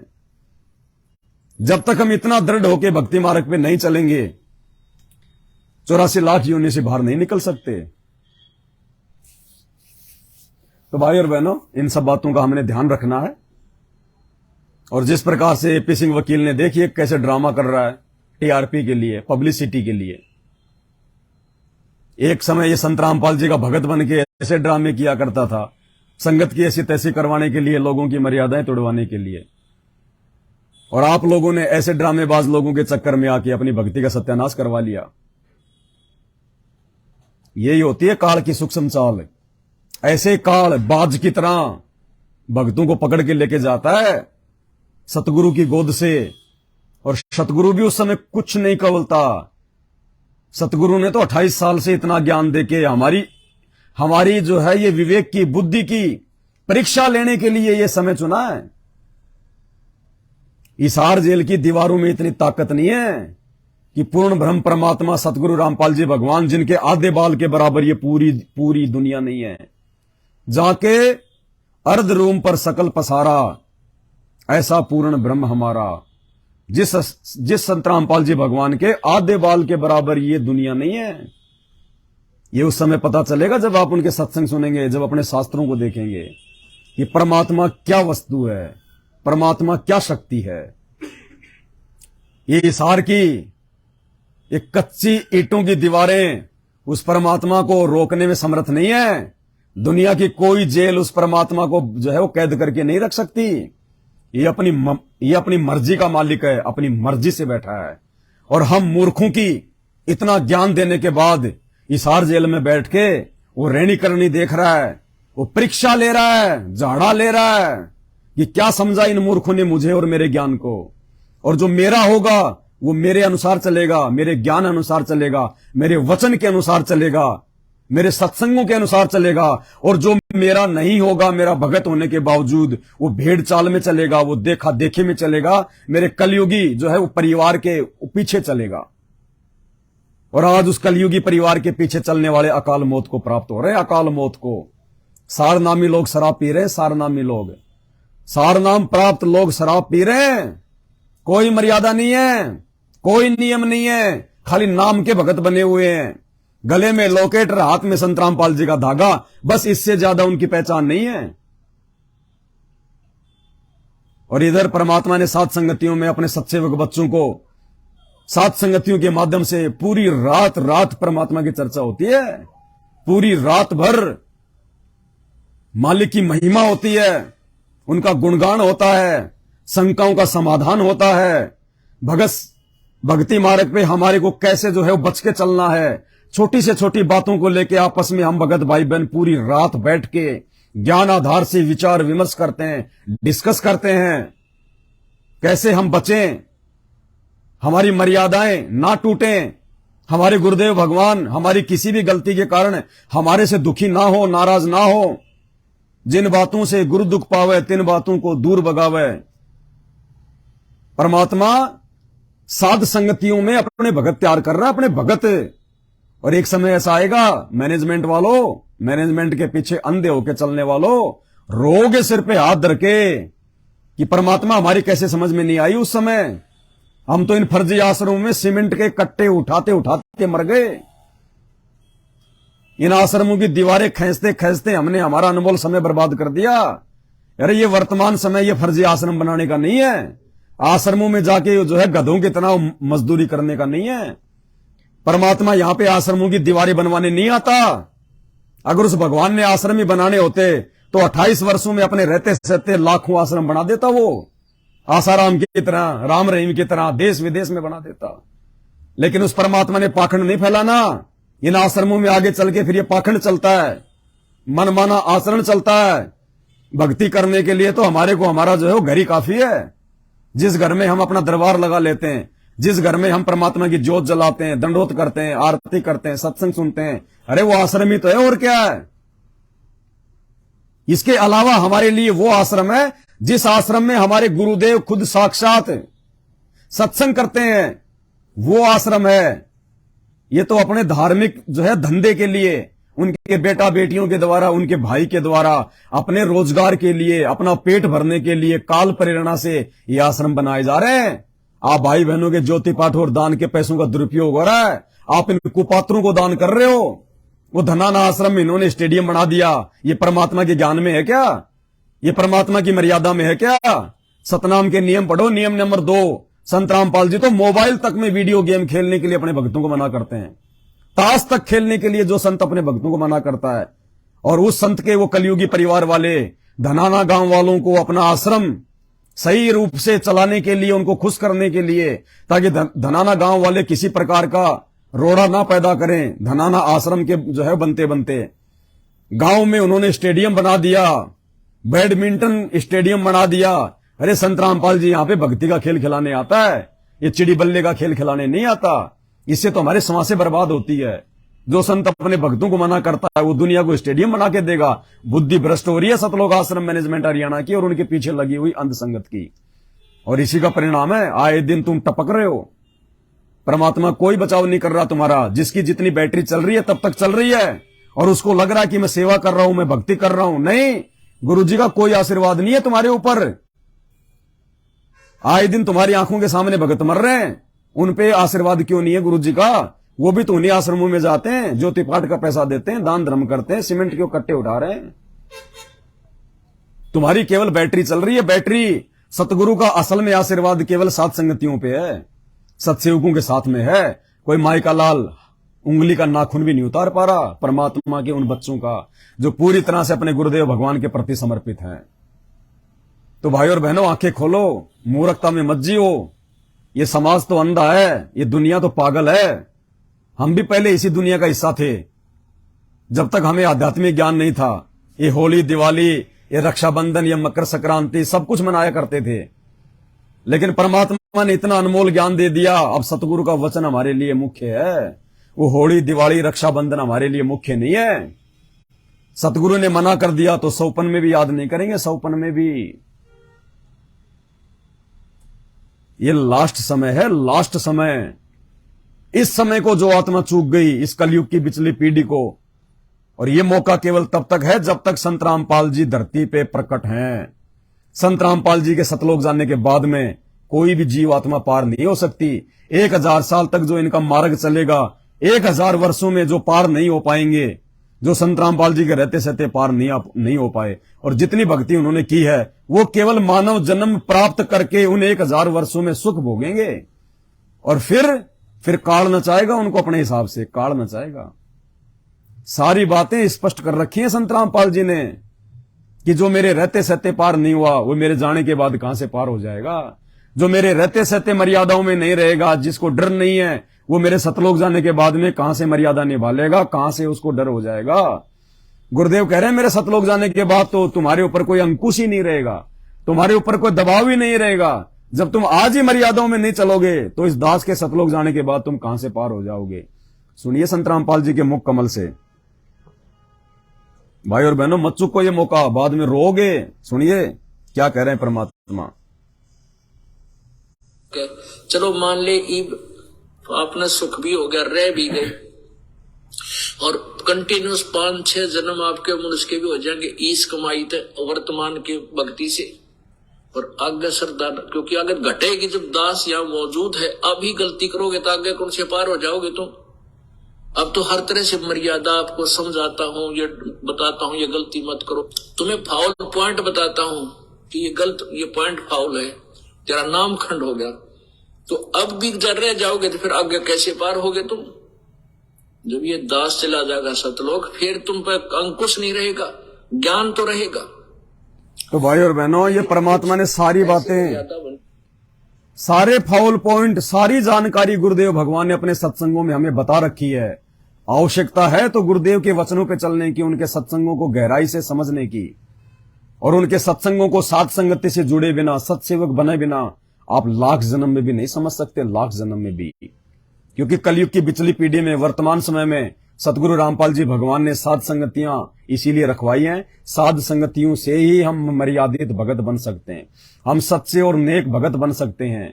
हमारे को अपने आत्म कल्याण की टेंशन हो सकती है, अन्यथा उन आश्रमों में तो आपको मजदूर बना के, भेड़ बकरियां बना के काम में लिया जा रहा है। अपने स्वार्थ के लिए आप लोगों से दान धर्म लिया जा रहा है, अपना धार्मिक रोजगार तैयार किया जा रहा है, आप लोगों के कंधों पे पैर रख के, और आप मूर्ख बनते जा रहे हो। एक भाई है मोहम्मद इब्राहिम, वो कह रहा है कि संत रामपाल जी कौन है। भाई संत रामपाल जी वर्तमान में देवों के देव महादेव हैं, इनसे बढ़कर ना हजरत मोहम्मद है। आपके हजरत मोहम्मद जी तो लास्ट नबी थे, आप लोगों के अनुसार हजरत मोहम्मद जी तो अल्लाह की तरफ से लास्ट पैगंबर थे, रसूल थे, नबी थे। तुम्हारी गलतफहमी है भाई। पूरी दुनिया का अंतिम रसूल, अंतिम पैगंबर, अंतिम नबी परम पूज्य सतगुरु रामपाल जी भगवान है। ये अल्लाहों का अल्लाह है, भगवानों का भगवान है, मसीहों का मसीह है, गुरुओं का गुरु है। और वर्तमान में चाहे हिंदू हो, चाहे मुसलमान हो, चाहे सिख हो, चाहे ईसाई हो, चाहे जैनी हो, चाहे बौद्ध हो, चाहे किसी भी देश का कोई भी नागरिक हो जिसको मानव शरीर प्राप्त है, वो केवल संत रामपाल जी के चरणों में आकर, उनको अपना सतगुरु बनाकर, उनके अनुसार मर्यादा में रहकर भक्ति साधना करने से ही इस काल लोक से बाहर निकल सकता है, जन्म और मृत्यु के जाल से बाहर निकल सकता है। दूसरा कोई तरीका नहीं है। हजरत मोहम्मद खुद 84 लाख योनियों में है, हजरत मोहम्मद खुद 84 लाख योनियों में है। गधा कुत्ता सुअर बनने से नहीं बच सकता, क्योंकि वो केवल इस ज्योति निरंजन, इस काल का जो है वो नबी था, वो परमात्मा का नबी नहीं था। अभी तक तुम्हारे को अल्लाह का नहीं पता कि कौन है अल्लाह। वो पूरा मुसलमान समाज ये नहीं जानता कि कौन अल्लाह है, वो है कैसा, कहां रहता है, किसी को नहीं पता। पूरे हिंदू समाज को नहीं पता कि भगवान कौन है, प्रभु कौन है, असल में राम कौन है। राम राम सब जगत बखाने, आदि राम कोई बिरला जाने। जितने भी जो अवतार आए हैं, 24 अवतार जो तुम कहते हो, सबके सब 84 लाख में है, जन्म और मरण में है। 84 लाख योनियों में जाने से वो नहीं बच सकते जब तक वे इस कलयुग की इस पिछली पीढ़ी में, वर्तमान समय में, क्योंकि भक्ति युग चारों युगों में केवल ये वर्तमान का समय है, वर्तमान का समय। आज से पहले तो हमारे इतने ठाट बाट होते हैं, हमारे जो पिछले जन्म के जो पुण्य होते हैं वो इतने जबरदस्त होते हैं कि हमारे को भगवान की जरूरत ही नहीं पड़ती, हमारे ऊपर कोई आपत्ति, कोई संकट ही नहीं आता, क्योंकि ये दुनिया चलती है पाप और पुण्य के आधार से। जब तक आपके पुण्य है आपको कोई आपत्ति नहीं, कोई परेशानी नहीं, आगे से आगे सारे आपके काम बनते जाएंगे। और जैसे ही आपके वो पुण्य कर्म नष्ट होते हैं और आपके पाप कर्म उजागर होते हैं, ये कहते हैं ना, जब आदमी पे जब कोई भयंकर कोई दुख आता है, कोई तकलीफ आती है, तो क्या बोलते हैं, इसके पाप का जो है वो घड़ा भर गया, इसके पाप का घड़ा भर गया। आम आदमी बोल देगा ये बात है। क्यों? क्योंकि ये पूरी दुनिया पाप और पुण्य से चलती है, भक्ति से चलती है। कबीरा सब जग निर्धना, धनवंता ना कोई, धनवंता सोई जानिए जिसके पास में सच्ची भक्ति होए। और वो सच्ची भक्ति, वो पुण्य अर्जित करने वाली भक्ति केवल वर्तमान में धरती पर संत रामपाल जी के पास है। ना मुसलमान धर्म में है, ना हिंदू धर्म में है, ना सिख और ईसाई धर्म में है, केवल संत रामपाल जी के पास में है। संत रामपाल जी की शरण प्राप्त करके ही हम लोग सत्य भक्ति करके सतलोक जा सकते हैं, सचखंड में जा सकते हैं, जहां जाने के बाद जीव कभी लौटकर वापस इस गंदे लोक में नहीं आता, गधा कुत्ता सुअर नहीं बनता। और ऐसा ही लोक है, ऐसी वो सृष्टि है, ऐसी वो दुनिया है, और सारे सुख है वहां पे। यहां तो कोई सुख नहीं है। उस लोक में जाने के बाद में हम लोग वो सुख भोगते हैं, यहां के ब्रह्मा विष्णु महेश जैसी जो शक्तियां होती हैं वो हमारे नौकर के रूप में होती है वहां पे। यानी यहां के ब्रह्मा विष्णु महेश, आप सोचिए कितने बड़ी ये पावर हैं। कहते हैं इतनी बड़ी बड़ी जो शक्तियां होती हैं वो सतलोक में आप और हमारे घरों में वो नौकर बन के हमारा काम करती हैं।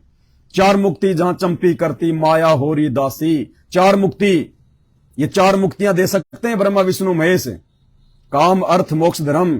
कहते हैं चार मुक्तियां तो वहां पे आपके पैरों की मालिश करती हैं, आप उनकी तरफ ध्यान भी नहीं देते।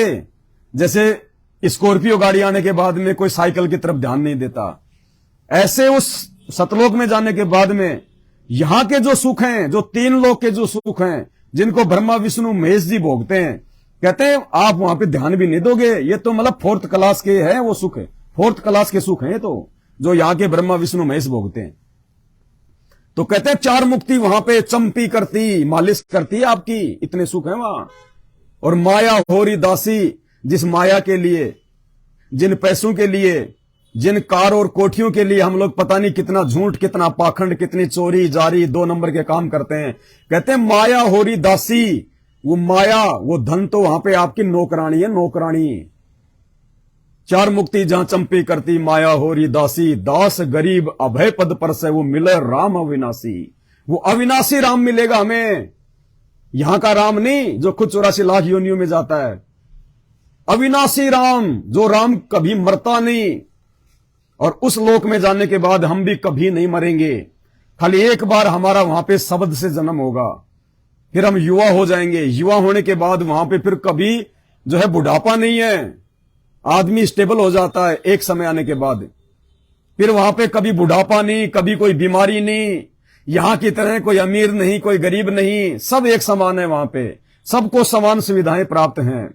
शरीर में कोई रोग नहीं, क्योंकि वहां पे हाड़ मांस का शरीर नहीं होता। ऐसा शरीर, ऐसी बॉडी है, लेकिन उसमें ये हाड़ मांस नहीं है, लार थूक पेशाब लैट्रिन ये नहीं है वहां पे, वो शब्द से मिलेगा। नूरी शरीर है, तेज पुंज का शरीर है, सदा सुख भोगेंगे वहां पे। ऐसा ही अपना परिवार, यही अपने बाल बच्चे, मकान, हवाई जहाज, एरोप्लेन, वहां पे नूरी जो मतलब शब्द से चलते हैं, हमारी सेवा में हाजिर रहते हैं वहां पे। जैसे यहां पे एक तो कोई भिखारी का बेटा है, सारा दिन रोड पे दिए बाबा दिए बाबा दिए बाबा, अब बाबा क्या देगा, वो 10 पैसे दिखाता है। और एक राष्ट्रपति का बेटा, दोनों ही बेटे हैं, एक भिखारी का बेटा रोड पे, एक राष्ट्रपति का बेटा। अब राष्ट्रपति का बेटा तो रोल्स रॉयल्स में घूमेगा, 20 लाख की गाड़ी में, बड़े बड़े होटलों में खाना खाएगा, देश विदेश में वो पिकनिक मनाएगा, है वो भी बेटा बाप का। और वो भिखारी का बेटा, वो भी एक बाप का बेटा ही है, लेकिन दोनों में कितना अंतर है। तो जब तक हम इस ब्रह्मा विष्णु महेश के नीचे रहेंगे, यहां पे हम इस गंदे लोक में, इस काल के लोक में, तब तक तो सोचो हम लोग जो है भिखारी के बेटे हैं, चाहे हम यहां के राष्ट्रपति क्यों ना है, हम उस भिखारी की संज्ञा में हैं। और यदि हम सतगुरु रामपाल जी भगवान यानी उस अविनाशी राम की भक्ति करके, अविनाशी राम यानी सतगुरु रामपाल जी भगवान, ये अविनाशी राम है, ये सबका जनक है, ब्रह्मा विष्णु महेश का भी यही जनक है। पूरी सृष्टि जो आप देख रहे हैं, खंड पिंड ब्रह्मांड, सूरज चंद्र चांद सितारे ग्रह, ये उपग्रह, लोक परलोक, सब संत रामपाल जी भगवान ने रचे हैं। इनका वैदिक नाम है कबीर परमात्मा, 4 वेद जिनकी महिमा गाते हैं। और भिन्न भिन्न रूप बना के ये परमात्मा अपनी आत्माओं को समझाने के लिए धरती पे आता है, आप और हमारे लिए एक आम व्यक्ति की भूमिका करता है, एक आम संत की जो है ये भूमिका करता है। इस अविनाशी राम की प्राप्ति होने के बाद में, उस लोक में जाने के बाद में, सतलोक में जाने के बाद में, सदा सदा के लिए हमारा मोक्ष हो जाता है, सारे सुख भोगते हैं हम लोग। तो भाई और बहनों, संत रामपाल जी के सत्संग सुनना शुरू करो, समय हाथ से निकल जाएगा। ये मानव जन्म अनमोल है, ये मिले ना बारंबार, ये मनुष्य शरीर बार बार नहीं मिलता, बड़े भाग्य से मिलता है। ये मानव जन्म दुर्लभ है, ये मिले ना बारंबार। जैसे पेड़ से पत्ता टूट जाए वापस नहीं लगता डार, जैसे पेड़ से कोई पत्ता या फल टूट के गिर जाए ना, वो वापस नहीं लग सकता। इसी प्रकार ये 84 लाख योनियां भोगने के बाद, गधे कुत्ते सुअर के जन्म भोगने के बाद, बड़े भाग्य से परमात्मा ने रीझ कर, प्रसन्न होकर हमें ये मानव शरीर दिया है। और इस मानव शरीर को केवल भगवान ने अपनी भक्ति करवाने के लिए दिया है, 84 लाख योनियों से बाहर निकलने के लिए दिया है। उसके लिए संत ने आके ज्ञान दे दिया, सतगुरु ने आके इतना ज्ञान दे दिया। भक्ति का विधान केवल हमारे शास्त्र हैं, मनमुखी बात नहीं। किसी भी बाबा ने बैठ के कोई भी बात बोल दी हमने मान ली, वो तो पाखंड है, अंधविश्वास है। भक्ति मार्ग कर भगवान का यथार्थ ज्ञान हमारे शास्त्रों में है, और मुख्य शास्त्र केवल 2 ही हैं, वेद और गीता। वेद और गीता में भक्ति मार्ग की जो जानकारी है वो सत्य है, बाकी किसी ग्रंथ में सत्य जानकारी नहीं है, मिलावट है, मिक्सअप है। तो वेद और गीता जी के अनुसार जो तत्वदर्शी संत जो संपूर्ण ज्ञान देगा, वो असली भगवान, असली परमात्मा है। अरे गीता जी अध्याय नंबर 18 और श्लोक नंबर 65 को पढ़ो, क्या कह रहे हैं। अगर तुम श्री कृष्ण जी मानते हो कि गीता का ज्ञान श्री कृष्ण ने दिया, वैसे तो श्री कृष्ण जी के रूप में श्री कृष्ण जी के अंदर भूत की तरह प्रवेश करके उस ब्रह्म ने दिया, ज्योति निरंजन ने दिया, जो ब्रह्मा विष्णु महेश का पिता है, जो सबको यहां पे उल्टी साधना में जो है लगा के रखता है। अध्याय 18 श्लोक नंबर 65, सर्व धरिमान परित्यज्य माम एकम शरणम व्रज अहम तवा सर्व पाप्य भी मोक्षयामि मा सोचे। वो अर्जुन को कह रहा है कि सर्व धर्मान परिताजे माम, कि मेरे लेवल की जितनी भी साधना है, जितने भी तूने दान धर्म किए हैं, सब मेरे को समर्पित कर दे। और एकम शरणम व्रज, एकम यानी जिसके बराबर कोई दूसरा ना हो, शरणम यानी तू उसके चरणों में चला जा। एकम शरणम व्रज, व्रज यानी जा, यानी वो श्री कृष्ण वो काल ब्रह्म कह रहा है कि मेरे को छोड़ दे, मेरी भक्ति करेगा तो तेरा जो है मोक्ष नहीं है। मेरे लेवल की सारी साधना मेरे को सौंप के उस एक की शरण में चला जा, उस एक भगवान की शरण में जिसके बराबर कोई दूसरा नहीं है। तो अर्जुन ने कहा कि भगवान वो कौन है फिर? भगवान आपने भी ये कह दिया कि तू केवल उसकी शरण में जा, यानी आपने भी अपने आप को छोटा साबित कर दिया कि अर्जुन मेरी भक्ति से भी मुक्ति नहीं है, ओम नाम की जो है कमाई से भी मोक्ष नहीं है। तो भगवान फिर वो कौन है? वो एकम कौन है जिसके बराबर कोई दूसरा नहीं है? तो वो गीता का ज्ञान देने वाला भगवान कह रहा है अध्याय नंबर 4 के श्लोक नंबर 34 में, क्या कह रहा है?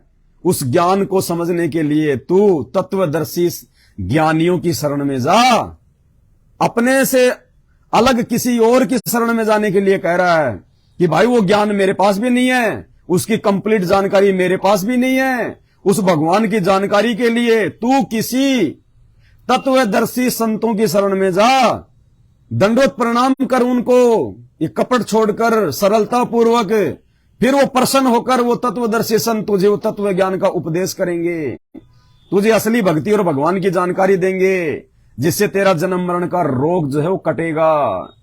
तो भाइयों और बहनों, वो तत्वदर्शी संत, वो अविनाशी राम, वो भगवान जिसके विषय में गीता का ज्ञान देने वाला भगवान भी कह रहा है कि मेरी शरण में मुक्ति नहीं है, उसकी शरण में मुक्ति है। आज वो तत्वदर्शी संत, वो राम, वो परमात्मा, वो सनातनी भगवान सतगुरु रामपाल जी हैं, जिनकी भक्ति से हम लोग पूर्ण मुक्ति प्राप्त करके और सतनाम धाम में चले जाएंगे। सॉरी, सतनाम नहीं, सनातनी धाम में। सनातन का मतलब होता है जो जिसका कभी भी विनाश नहीं होता, जो सबसे पुराना है। तो सबसे पुराना लोक वो सनातनी धाम सतलोक है, सचखंड है, जिसके विषय में नानक जी ने बार बार कहा है। वहां जाने के बाद फिर हमारी जन्म मृत्यु नहीं, बुढ़ापा नहीं, कोई रोग नहीं, राग द्वेष छल कपट ईर्ष्या चोरी जारी लड़ाई झगड़ा मन मुटाव कुछ नहीं। वहां पे सदा सुख भोगेंगे अपने बाप के लोक में, जहां से हम लोग अपनी गलती से नीचे आ गए थे। अब वो परमात्मा खुद, वो दयालु परमात्मा खुद हमें वापस लेने के लिए आया। तो भाई और बहनों, संत रामपाल जी के सत्संग सुनो, मत देखो इन बातों को कि संत रामपाल जी जेल में बैठे हुए हैं, उन पे मुकदमे लगे हुए हैं। अरे कौन सा भगवान है यहां जिसने जेल नहीं काटी? एक भी भगवान का नाम बता दो जिसने जेल नहीं काटी हो, एक भी बता दो। सबने जेल काटी है यहां पे। 33 करोड़ देवी देवताओं ने रावण की जेल काटी। श्री कृष्ण जी का जन्म जेल में हुआ। श्री रामचंद्र जी ने नारद जी के जो है शराब के चलते 14 साल की जेल काटी, जंगल में वो भटकते रहे।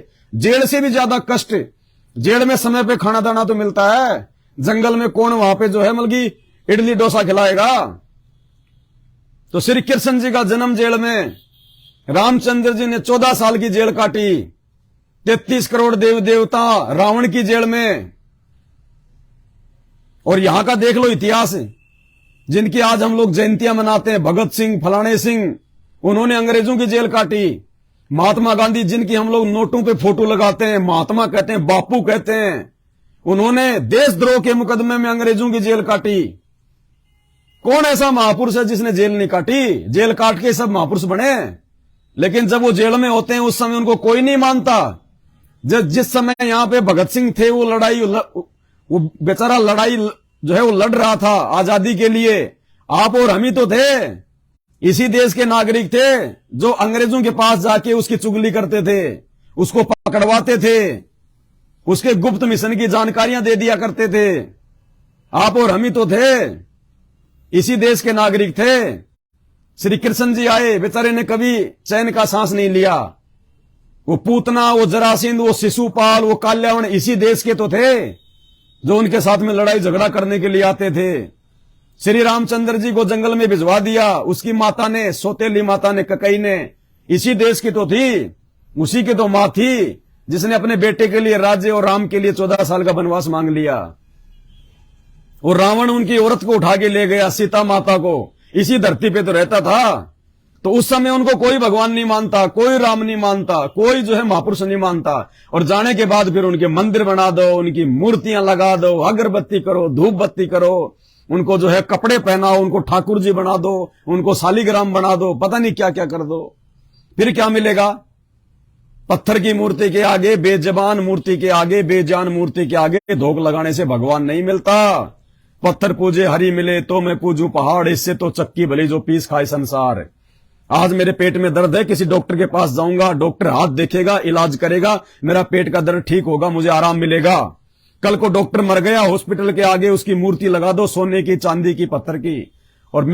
और यदि किसी के पेट में दर्द है, वो पत्थर की मूर्ति के आगे, उस डॉक्टर की मूर्ति के आगे कितना अगरबत्ती कर दो, कितना धूप बत्ती कर दो, कितना रो लो, चीख लो, चिल्ला लो, वो तुम्हें एक छोटी सी 2 रुपए की टेबलेट की भी सलाह नहीं देगा, क्योंकि वो पत्थर है। जिस समय वो पत्थर नहीं था, वो जीवित था, उस समय वो लाभ दे सकता था इलाज करके। अब मरने के बाद खाली वो पत्थर रह गया। वो डॉक्टर जैसा जरूर दिखाई देता है, उसको देखते डॉक्टर की याद आती है, लेकिन वो डॉक्टर आपका इलाज नहीं कर सकता। तो जिस समय ये महापुरुष इस धरती पर थे, ये 24 अवतार जब इस धरती पे थे, ये राम खुदा जब इस धरती पे थे, उस समय ये लाभ दे सकते थे यदि हम इनकी बातें मानते तो। लेकिन उस समय तो उनके साथ में लड़ाई झगड़ा, मार पीट, गाली गलोच, और जाने के बाद उनको भगवान मान के बैठे हैं। कुछ नहीं मिलना भाई। अब वर्तमान में भगवान कौन है जो उनसे भी ज्यादा लाभ दे सकता है, दे रहा है, छप्पर फाड़ के दे रहा है। भाई और बहनों, ये दावा है, चैलेंज है। अगर आपको कहीं से इस बात का मालूम हो गया, या किसी बड़े से बड़े ज्योतिषाचार्य ने आपका हाथ देख के, या किसी पंडित ने, वास्तु शास्त्र के जानकार ने, जन्म पत्री देखने वाले ने यदि ये दावा कर दिया कि भाई आज से 2 महीने बाद में तेरा जीवन नहीं है, या दुनिया के बड़े से बड़े डॉक्टर ने, जिसको कैंसर है किसी व्यक्ति को, और अमेरिका के डॉक्टर ने कह दिया कि 2 महीने बाद में तुझे दुनिया में कोई नहीं बचा सकता, तेरा जीवन शेष नहीं है, तू लास्ट स्टेज पे है। ये पवनदास अपने गुरु सतगुरु रामपाल जी भगवान पे विश्वास करके कहता है, उस अमेरिका के डॉक्टर के मना करने के बावजूद उस 2 महीने बाद मरने वाले पेशेंट को संत रामपाल जी से नाम दिलवा दो, और जो मर्यादा संत रामपाल जी के हैं, जो नियम संत रामपाल जी के हैं, उन नियमों में रह के वो भक्ति करो, 20 साल उसका बाल बाका नहीं हो सकता। 20 साल धरती पे भगवान है। राम और श्री कृष्ण की तरह कोई काल का गुलाम नहीं है, पूर्ण परमात्मा है धरती पे, साक्षात सर्व सृष्टि को रचने वाला। अब भगवान आएगा तो सींग लगा के नहीं आएगा, हम मूर्खों को समझाने के लिए हमारे जैसा इंसान बन के आएगा। अरे भगवान तो हाथी भी बन सकता है, लेकिन सूंड उठा के पौ पौ करेगा तो हम उसकी क्या भाषा समझेंगे? कैसे हमें वो ज्ञान समझाएगा? कैसे हमें वो जानकारी देगा? तो भगवान आता तो कोई सींग लगा के नहीं आता। राम और श्री कृष्ण जी आए तो कोई सींग लगा के नहीं आए, वो कोई पूंछ लगा के नहीं आए, आप और हमारी तरह के इंसान बन के आए थे। तो आज भी भगवान आएगा तो इंसान ही बन के आएगा, और इंसान रूप में भगवान की पहचान उनके ज्ञान से होगी, उनके सत्संगों से होगी। तो भाई और बहनों, कुछ नहीं मिलेगा। ये मानव शरीर बड़ा अनमोल है, ये बड़ी मेहर से उस परमात्मा ने, ये ऐसे नहीं मिला। गधे कुत्ते सूअर बनते बनते फिर 184 लाख योनियां भोगने के बाद ये मानव शरीर मिलता है। आज से पहले आपका जन्म, आज आप जो सुन रहे हो, जो ये वीडियो देख रहे हो, आप लोगों का जन्म आज से पहले किसी का तो सूअर का था, किसी का गधे का था, किसी का कुत्ते का था, कोई बैल बना हुआ था, कोई मक्खी बना हुआ था। और कितने दुख और कष्ट होते हैं उस जीवन में।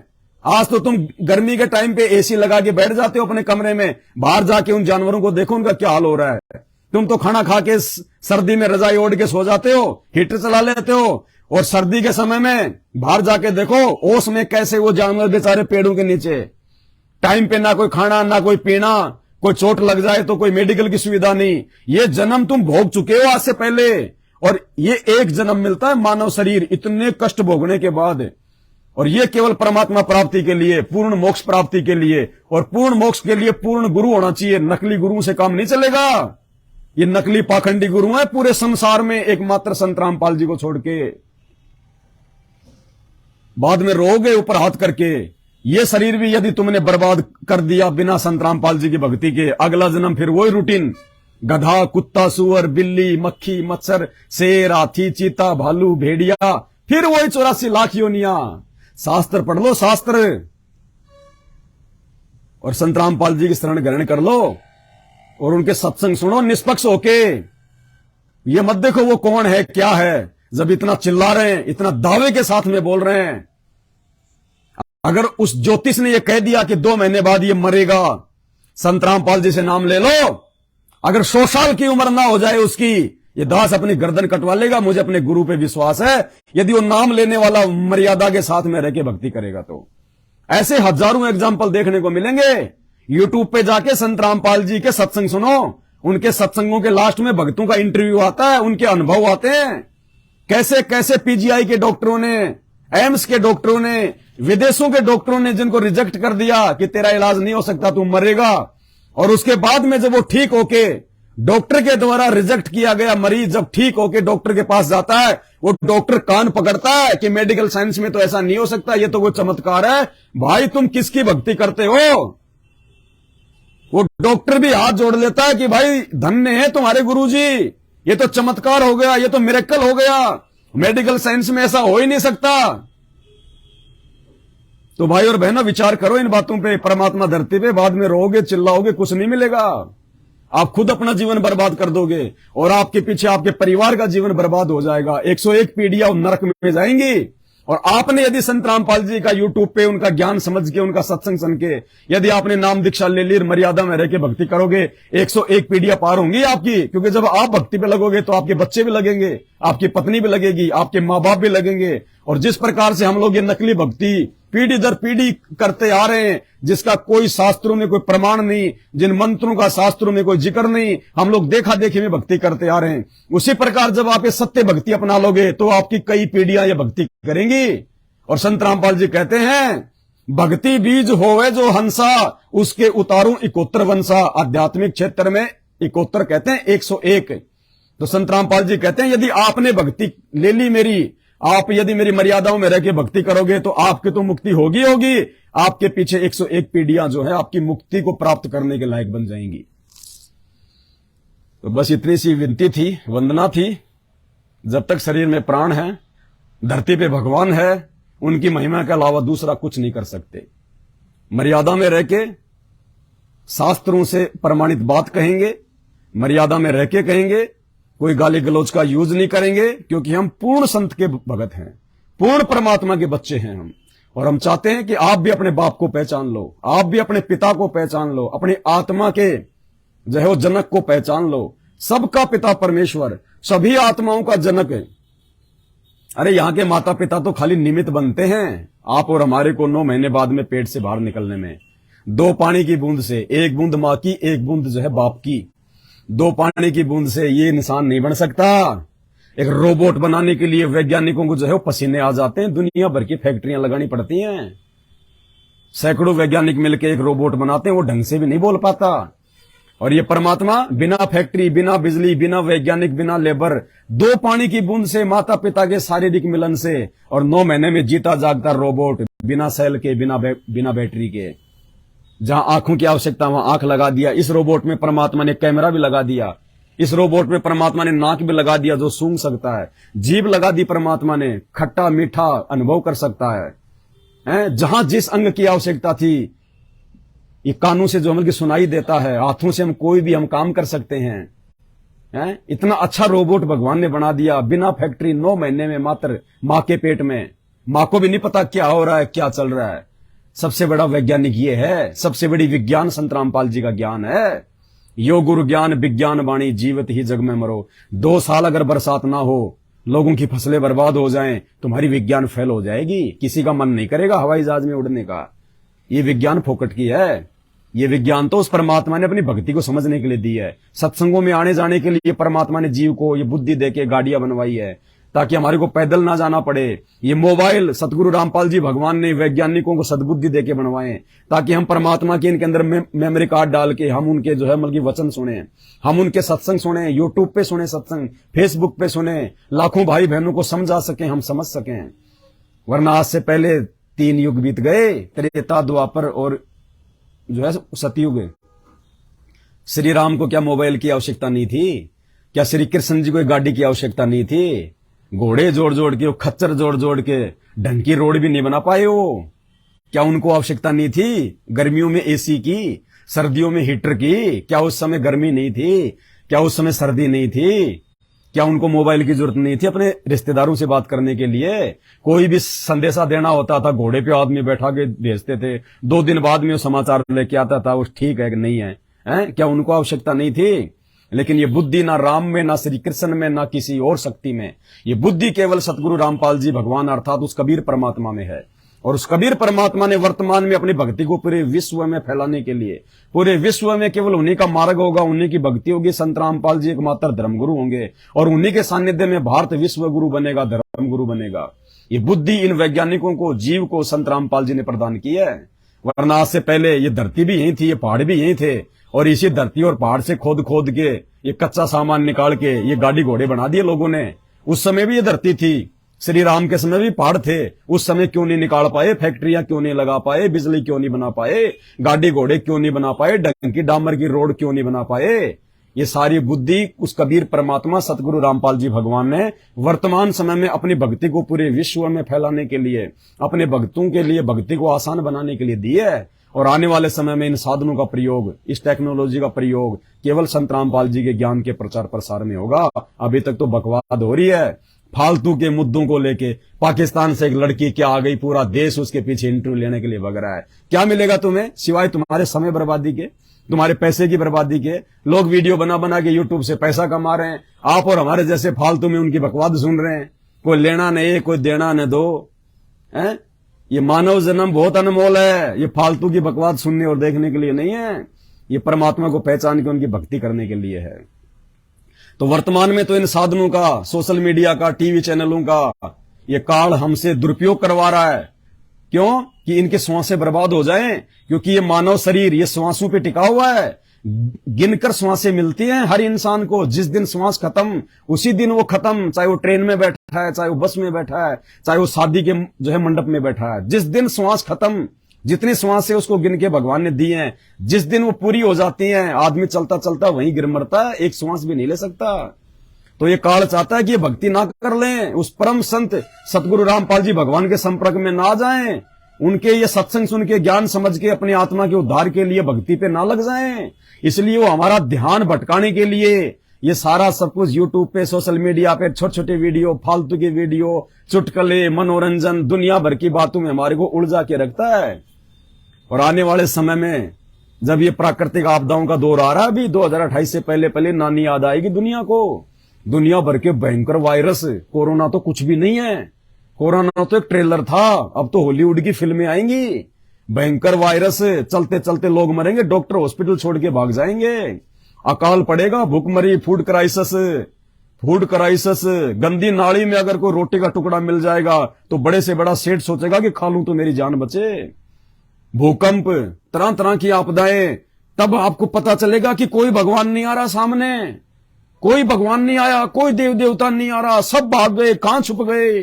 कोई पीर पैगंबर कुतुब बोलिया, सुर नर मुनि जन ज्ञानी, साधु संत महात्मा, देवी देवता, हैं झाड़ झपाड़ वाले, सब कहां कहां मर गए, कोई नहीं आएगा सामने। अरे उत्तराखंड में, हिमाचल में टहलका मचा हुआ है प्राकृतिक आपदाओं का, पहाड़ों के पहाड़ गिर रहे हैं, मकानों के मकान गिर रहे हैं, बाढ़ आ रही है। अरे हिमाचल को तो देवभूमि कहा जाता है, हिमाचल से ज्यादा देवता तो कहीं नहीं है। वो एक भी देवता सामने नहीं आ रहा अपने भक्तों की रक्षा करने के लिए, क्योंकि भाई अब देवताओं का देवता, भगवानों का भगवान सतगुरु रामपाल जी धरती पे आ चुका है। और जब सूरज सुबह जब उदय हो जाता है तो चांद भी छुप जाता है, वो तारे भी छुप जाते हैं। तो भाई 33 करोड़ देवी देवता रूपी तारे और चांद रूपी ब्रह्मा विष्णु महेश अब छुप चुके हैं, क्योंकि सबका बाप, सबका पिता वो सूरज आ चुका है। सतगुरु रामपाल जी भगवान के ज्ञान का उदय हो चुका है, खुद परमात्मा धरती पे आ चुका है। अब उन देवी देवताओं से तुम कितनी अरदास करो, कितनी प्रार्थना करो, क्योंकि तुम्हारे पुण्य खत्म हो चुके हैं, तुम्हारी बैटरी डिस्चार्ज हो चुकी है। और जब बैटरी डिस्चार्ज हो जाती है तो इन्वर्टर काम नहीं करता, फिर एक ही फिर एक ही रास्ता बचता है कि इन्वर्टर को दोबारा से लाइट में लगाओ, और जिस लाइट में तुमने इन्वर्टर जो है वो लगा रखा है वो नकली गुरु हैं, उनके पास में सही भक्ति नहीं है जो तुम्हारे को चार्ज कर सके। तो असली चार्जर वर्तमान में संत रामपाल जी है, जो आपके इन्वर्टर को अर्थात आपके पुण्यों को चार्ज कर सकता है, और धरती पे कोई दूसरा नहीं है। 2028 से पहले अगर ज्ञान समझ के जुड़ जाओगे तो बहुत अच्छी बात है, परेशानियों आपत्तियों से बच जाओगे। अन्यथा भाई साहब घुटनों के बल लाएगा दुनिया को परमात्मा, घुटनों के बल। और जिस संत रामपाल जी को तुम आज जेल में देख के बहुत बड़े अपने आप को वो समझते हो और उनको बहुत नीचा समझते हो, उसी संत रामपाल जी को ये कान खोल के सुन लो, नोट कर लो, पेन डायरी है तो उसी संत रामपाल जी भगवान को इस देश का जो भी नेता उस समय होगा, चाहे राष्ट्रपति या प्रधानमंत्री, जो भी होगा, इस देश को बचाने के लिए, मानव जाति को बचाने के लिए, दुनिया को बचाने के लिए संत रामपाल जी को हिसार जेल में जाके पैर पकड़कर नाक रगड़ कर लेकर आएगा। और मर्जी संत रामपाल जी की वो आए तो आए, नहीं तो ना आए। और उस आपत्ति के समय में उनके भगत ऐसे मौज में रहेंगे जैसे आज बैठे हैं, क्योंकि समर्थ की शरण में है। कल पे कारण कौन है तू, कर सेवा निकाम, मन इच्छा पल देऊंगा जब पड़ेगा मेरे से काम। तो ये धनी संत रामपाल जी है। जब आपत्ति, पहली बात तो इसके भगत के पास आपत्ति आती नहीं इसके भगत के पास में। क्यों नहीं आती? क्योंकि संत रामपाल जी की भक्ति में वो शक्ति है। यहाँ के देवी देवता ब्रह्मा विष्णु महेश तो हमारी सिक्योरिटी करेंगे। आज भी हमारी सिक्योरिटी गार्ड हैं ब्रह्मा विष्णु महेश, 33 करोड़ देवी देवता। संत रामपाल जी की भक्ति में एक पार्ट है दोपहर की आरती का, असुर निकंदन रमणी, 16 मिनट की आरती है दोपहर की। उसमें सभी देवी देवताओं की स्तुति हो जाती है, वास्तविक स्तुति, शास्त्रों के अनुसार स्तुति।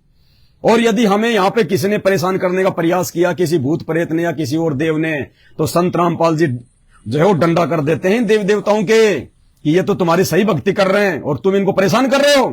ब्रह्मा विष्णु महेश को टाइट कर देता है। ये ब्रह्मा विष्णु महेश संत रामपाल जी के भक्तों के घरों के आगे ये पहरेदार बन के रह रहे हैं वर्तमान में, पहरेदार बन के। मेरी बातों पे यकीन नहीं है ना? संत रामपाल जी के मुख कमल से सुन लो, ये परमात्मा है। मैं गलत हो सकता हूं लेकिन मेरा भगवान गलत नहीं हो सकता। मेरे परमेश्वर ने जो वचन निकाल दिए अपने मुख कमल से, वो वचन कभी फैल नहीं हो सकते, क्योंकि ये सर्व सृष्टि रचनहार है, इससे बढ़ के और कोई नहीं है। इन्होंने जो बातें बोल दिया कि वो सर्वदा सत्य हैं, कोई माई का लाल उनको जुठला नहीं सकता उन बातों को। क्या कह रहे हैं परमपिता परमेश्वर, ध्यान से सुनिए। और भाई और बहनों, जितना जल्दी हो सके संत रामपाल जी की शरण में आ जाओ। प्रकार हम ध्यान से सुनना परमात्मा के वचन। संत रामपाल जी का यदि कोई मर्यादित भगत होगा और मर्यादा में रह के यदि विधिवत उनके खड़े होके हाथ में भक्ति बोध पुस्तक लेके गुरु को भगवान मान के सामने जो दरबार है उसमें केवल संत रामपाल जी का फोटो और किसी का फोटो नहीं, जो दाढ़ी मूछ वाली जो कबीर जी की काल्पनिक फोटो है उसको भी बाहर आउट, असली भगवान असली कबीर केवल संत रामपाल जी हैं। गुरु बड़े हैं गोविंद से। जो संत रामपाल जी की साध संगति से जुड़ के मर्यादा में रह के भक्ति करेगा, यहाँ के देवी देवता ब्रह्मा विष्णु महेश उसके नौकर बन के रहते हैं, सिक्योरिटी गार्ड बन के। जैसे राष्ट्रपति का कोई नुमाइंदा अगर किसी स्टेट में बैठा हो तो राष्ट्रपति वहां के मुख्यमंत्री को आदेश कर देता है कि मेरा आदमी बैठा वहां पे उस होटल में, राष्ट्रपति तुरंत एसपी डीएसपी आईएसपी को फोन कर देगा कि भैया उसको कुछ नहीं होना चाहिए, और जरा सा भी उसको कोई दिक्कत हो जाती है तुरंत थाने से जो है पुलिस पहुंच जाती है उसकी सिक्योरिटी में। तो इस प्रकार वो राष्ट्रपतियों का राष्ट्रपति, आध्यात्मिक क्षेत्र में संत रामपाल जी भगवान है, सभी देवताओं का देव, महादेव, देवों का देव महादेव, सबसे बड़ा भगवान अल्लाहू अकबर। और हम उनके बच्चे, हम उनके नुमाइंदे। जिस दिन उनसे नाम प्राप्त कर लेते हैं और मर्यादा में रह के भक्ति करते हैं, हम उनके नुमाइंदे बन जाते हैं। और उसके बाद यहाँ के मुख्यमंत्री इस काल को वो पूर्ण परमात्मा आगाह कर देता है कि ये मेरा बच्चा है और इसको अगर जरा से भी अगर दिक्कत हो गई तो मेरे से बुरा कोई नहीं होगा। फिर यहाँ का मुख्यमंत्री ये काल भगवान ब्रह्मा विष्णु महेश रूपी एसपी आईएसपी डीएसपी को फोन कर देता है कि उस आत्मा को जरा सा भी दुख तकलीफ नहीं होनी चाहिए, वो उस पूर्ण परमात्मा का नुमाइंदा है। और जैसे कोई छोटी मोटी कोई हलचल, कोई अगर कोई भूत प्रेत, कोई देव देवता अगर उसको परेशान करने का प्रयास अगर वो करेगा उस भगत को, या वैसे भी सांसारिक तौर पे यदि कोई परेशानी उस भगत को आएगी, तो काल के फोन से तुरंत ब्रह्मा विष्णु महेश उसकी सिक्योरिटी में लग जाते हैं। सुनिए संत रामपाल जी के मुख कमल से।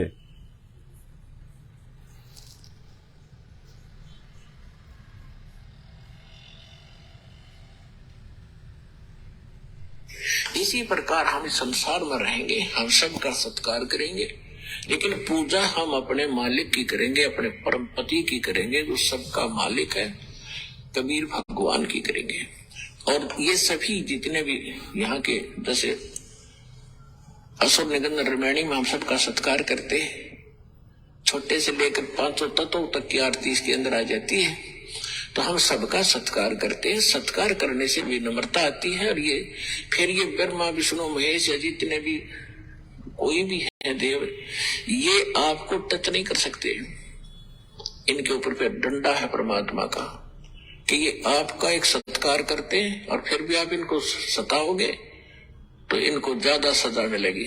ये जो आपको विधि बता रखी, ये आपके प्रोटेक्शन के लिए है, भगवान का विधान बनाए रखने के लिए है, और आपको इस संसार रूपी सागर से पार होने के लिए सफर में सहयोगी रहेंगे, आपका प्रोटेक्शन करेंगे देवता, और सभी आपके घरों के चारों तरफ पहरे दिया करेंगे। तो सतगुरु कबीर साहब के इस नाम से जुड़ जाएगा।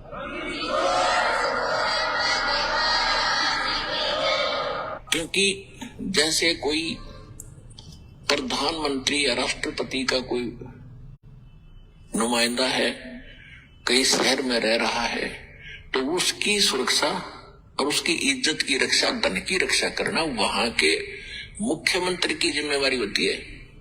और मुख्यमंत्री नीचे डीसी और एसपी को सतर्क कर देता है कि इस आदमी का कोई उत्सुक होगी, किसी सुविधा में कमी आ गई, तुम्हारी खैर नहीं है। तो चारों तरफ चक्कर काटते रहते हैं वो, और एक बार जरा सा भी कोई उकचुक कर दे, 2 मिनट में पुलिस डालेगी उसके पास। तो इसी प्रकार आप उस परम पिता के नुमाइंदे बच्चे हो जाओगे जिस दिन से आप सतलोक आसन बरवारा जिला हिसार हरियाणा से जुड़ जाओगे। आपकी सुरक्षा के लिए वहां ऐसे खड़े रहा करेंगे देवी देवता, चारों तरफ घूमा करेंगे आपके, कदे कोई भूत प्रेत आके बकवाद ना करेंगे। सतगुरु रामपाल जी भगवान की जय हो। ये आध्यात्मिक ज्ञान है जो आज तक आप लोगों को सुनने को नहीं मिला। ये है वो पूर्ण परमात्मा।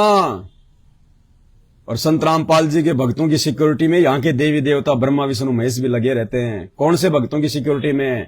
जो संत रामपाल जी को भगवान मान के उनकी मर्यादा में रह के भक्ति कर रहे हैं, वो नहीं जो संत रामपाल जी के काल प्रेरित भाई बंधु बेटा बेटियों के पीछे चल के उन आश्रमों में सीमेंट के कट्टे उठा रहे हैं, मजदूरियां कर रहे हैं। अरे वो तो वही मर रहे हैं, ट्रैक्टरों के नीचे दब दब के मर रहे हैं। संत रामपाल जी के जो परिवार के द्वारा अपने धार्मिक धंधे के लिए जो आश्रम खोले जा रहे हैं, उन आश्रमों के निर्माण कार्य में ट्रैक्टर के नीचे दब दब के उनके भगत मर रहे हैं। क्यों? क्योंकि मर्यादा में नहीं है। मर्यादा केवल साध संगत में है। ये भक्ति अपने घर पे बैठ के करने की है, आश्रम में जाके ढोंग ड्रामा करने की नहीं है। ये आसाराम का मार्ग नहीं है जो परमात्मा ने ब्रांचें खोलनी थी। ये ब्रांचें खोलनी होती, जेल जाने से पहले लाखों खोल देता ये भगवान।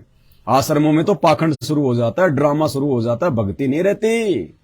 भगवान जेल में बैठा है, तुम आश्रम बना बना के अपना रोजगार सेट कर रहे हो, तभी तो अकाल मौतें हो रही है। अभी तो हुई क्या है? अगर समय रहते नहीं संभला संत रामपाल जी का परिवार और उस परिवार के पीछे लगी हुई अंध संगत, नतीजा देखना क्या होगा। नतीजा दुनिया देखेगी। दुनिया से बेकार अकाल मौत मरेंगे भगत। क्योंकि समझदार व्यक्ति कहते हैं जानबूझ सांची तजे और करे झूठे से ने, ताकि संगत है प्रभु सौपन में भी ना दे। अनजान को फिर भी परमात्मा माफ करता है। दुनिया वाले अभी अनजान है, दुनिया वालों ने भी नाम नहीं लिया, उनको परमात्मा फिर भी माफ कर देगा। लेकिन भगत ने नाम लेने के बाद, ज्ञान लेने के बाद भी जो ये मूर्खता दिखाई उनके परिवार के पीछे अंधे होके, उनको पात्रों को ज्योति पाठ और दान का पैसा देके उनका धार्मिक धंधा बढ़ाने के लिए। वर्तमान में भक्ति की आवश्यकता है, मर्यादाओं की आवश्यकता है, आश्रमों की आवश्यकता नहीं है।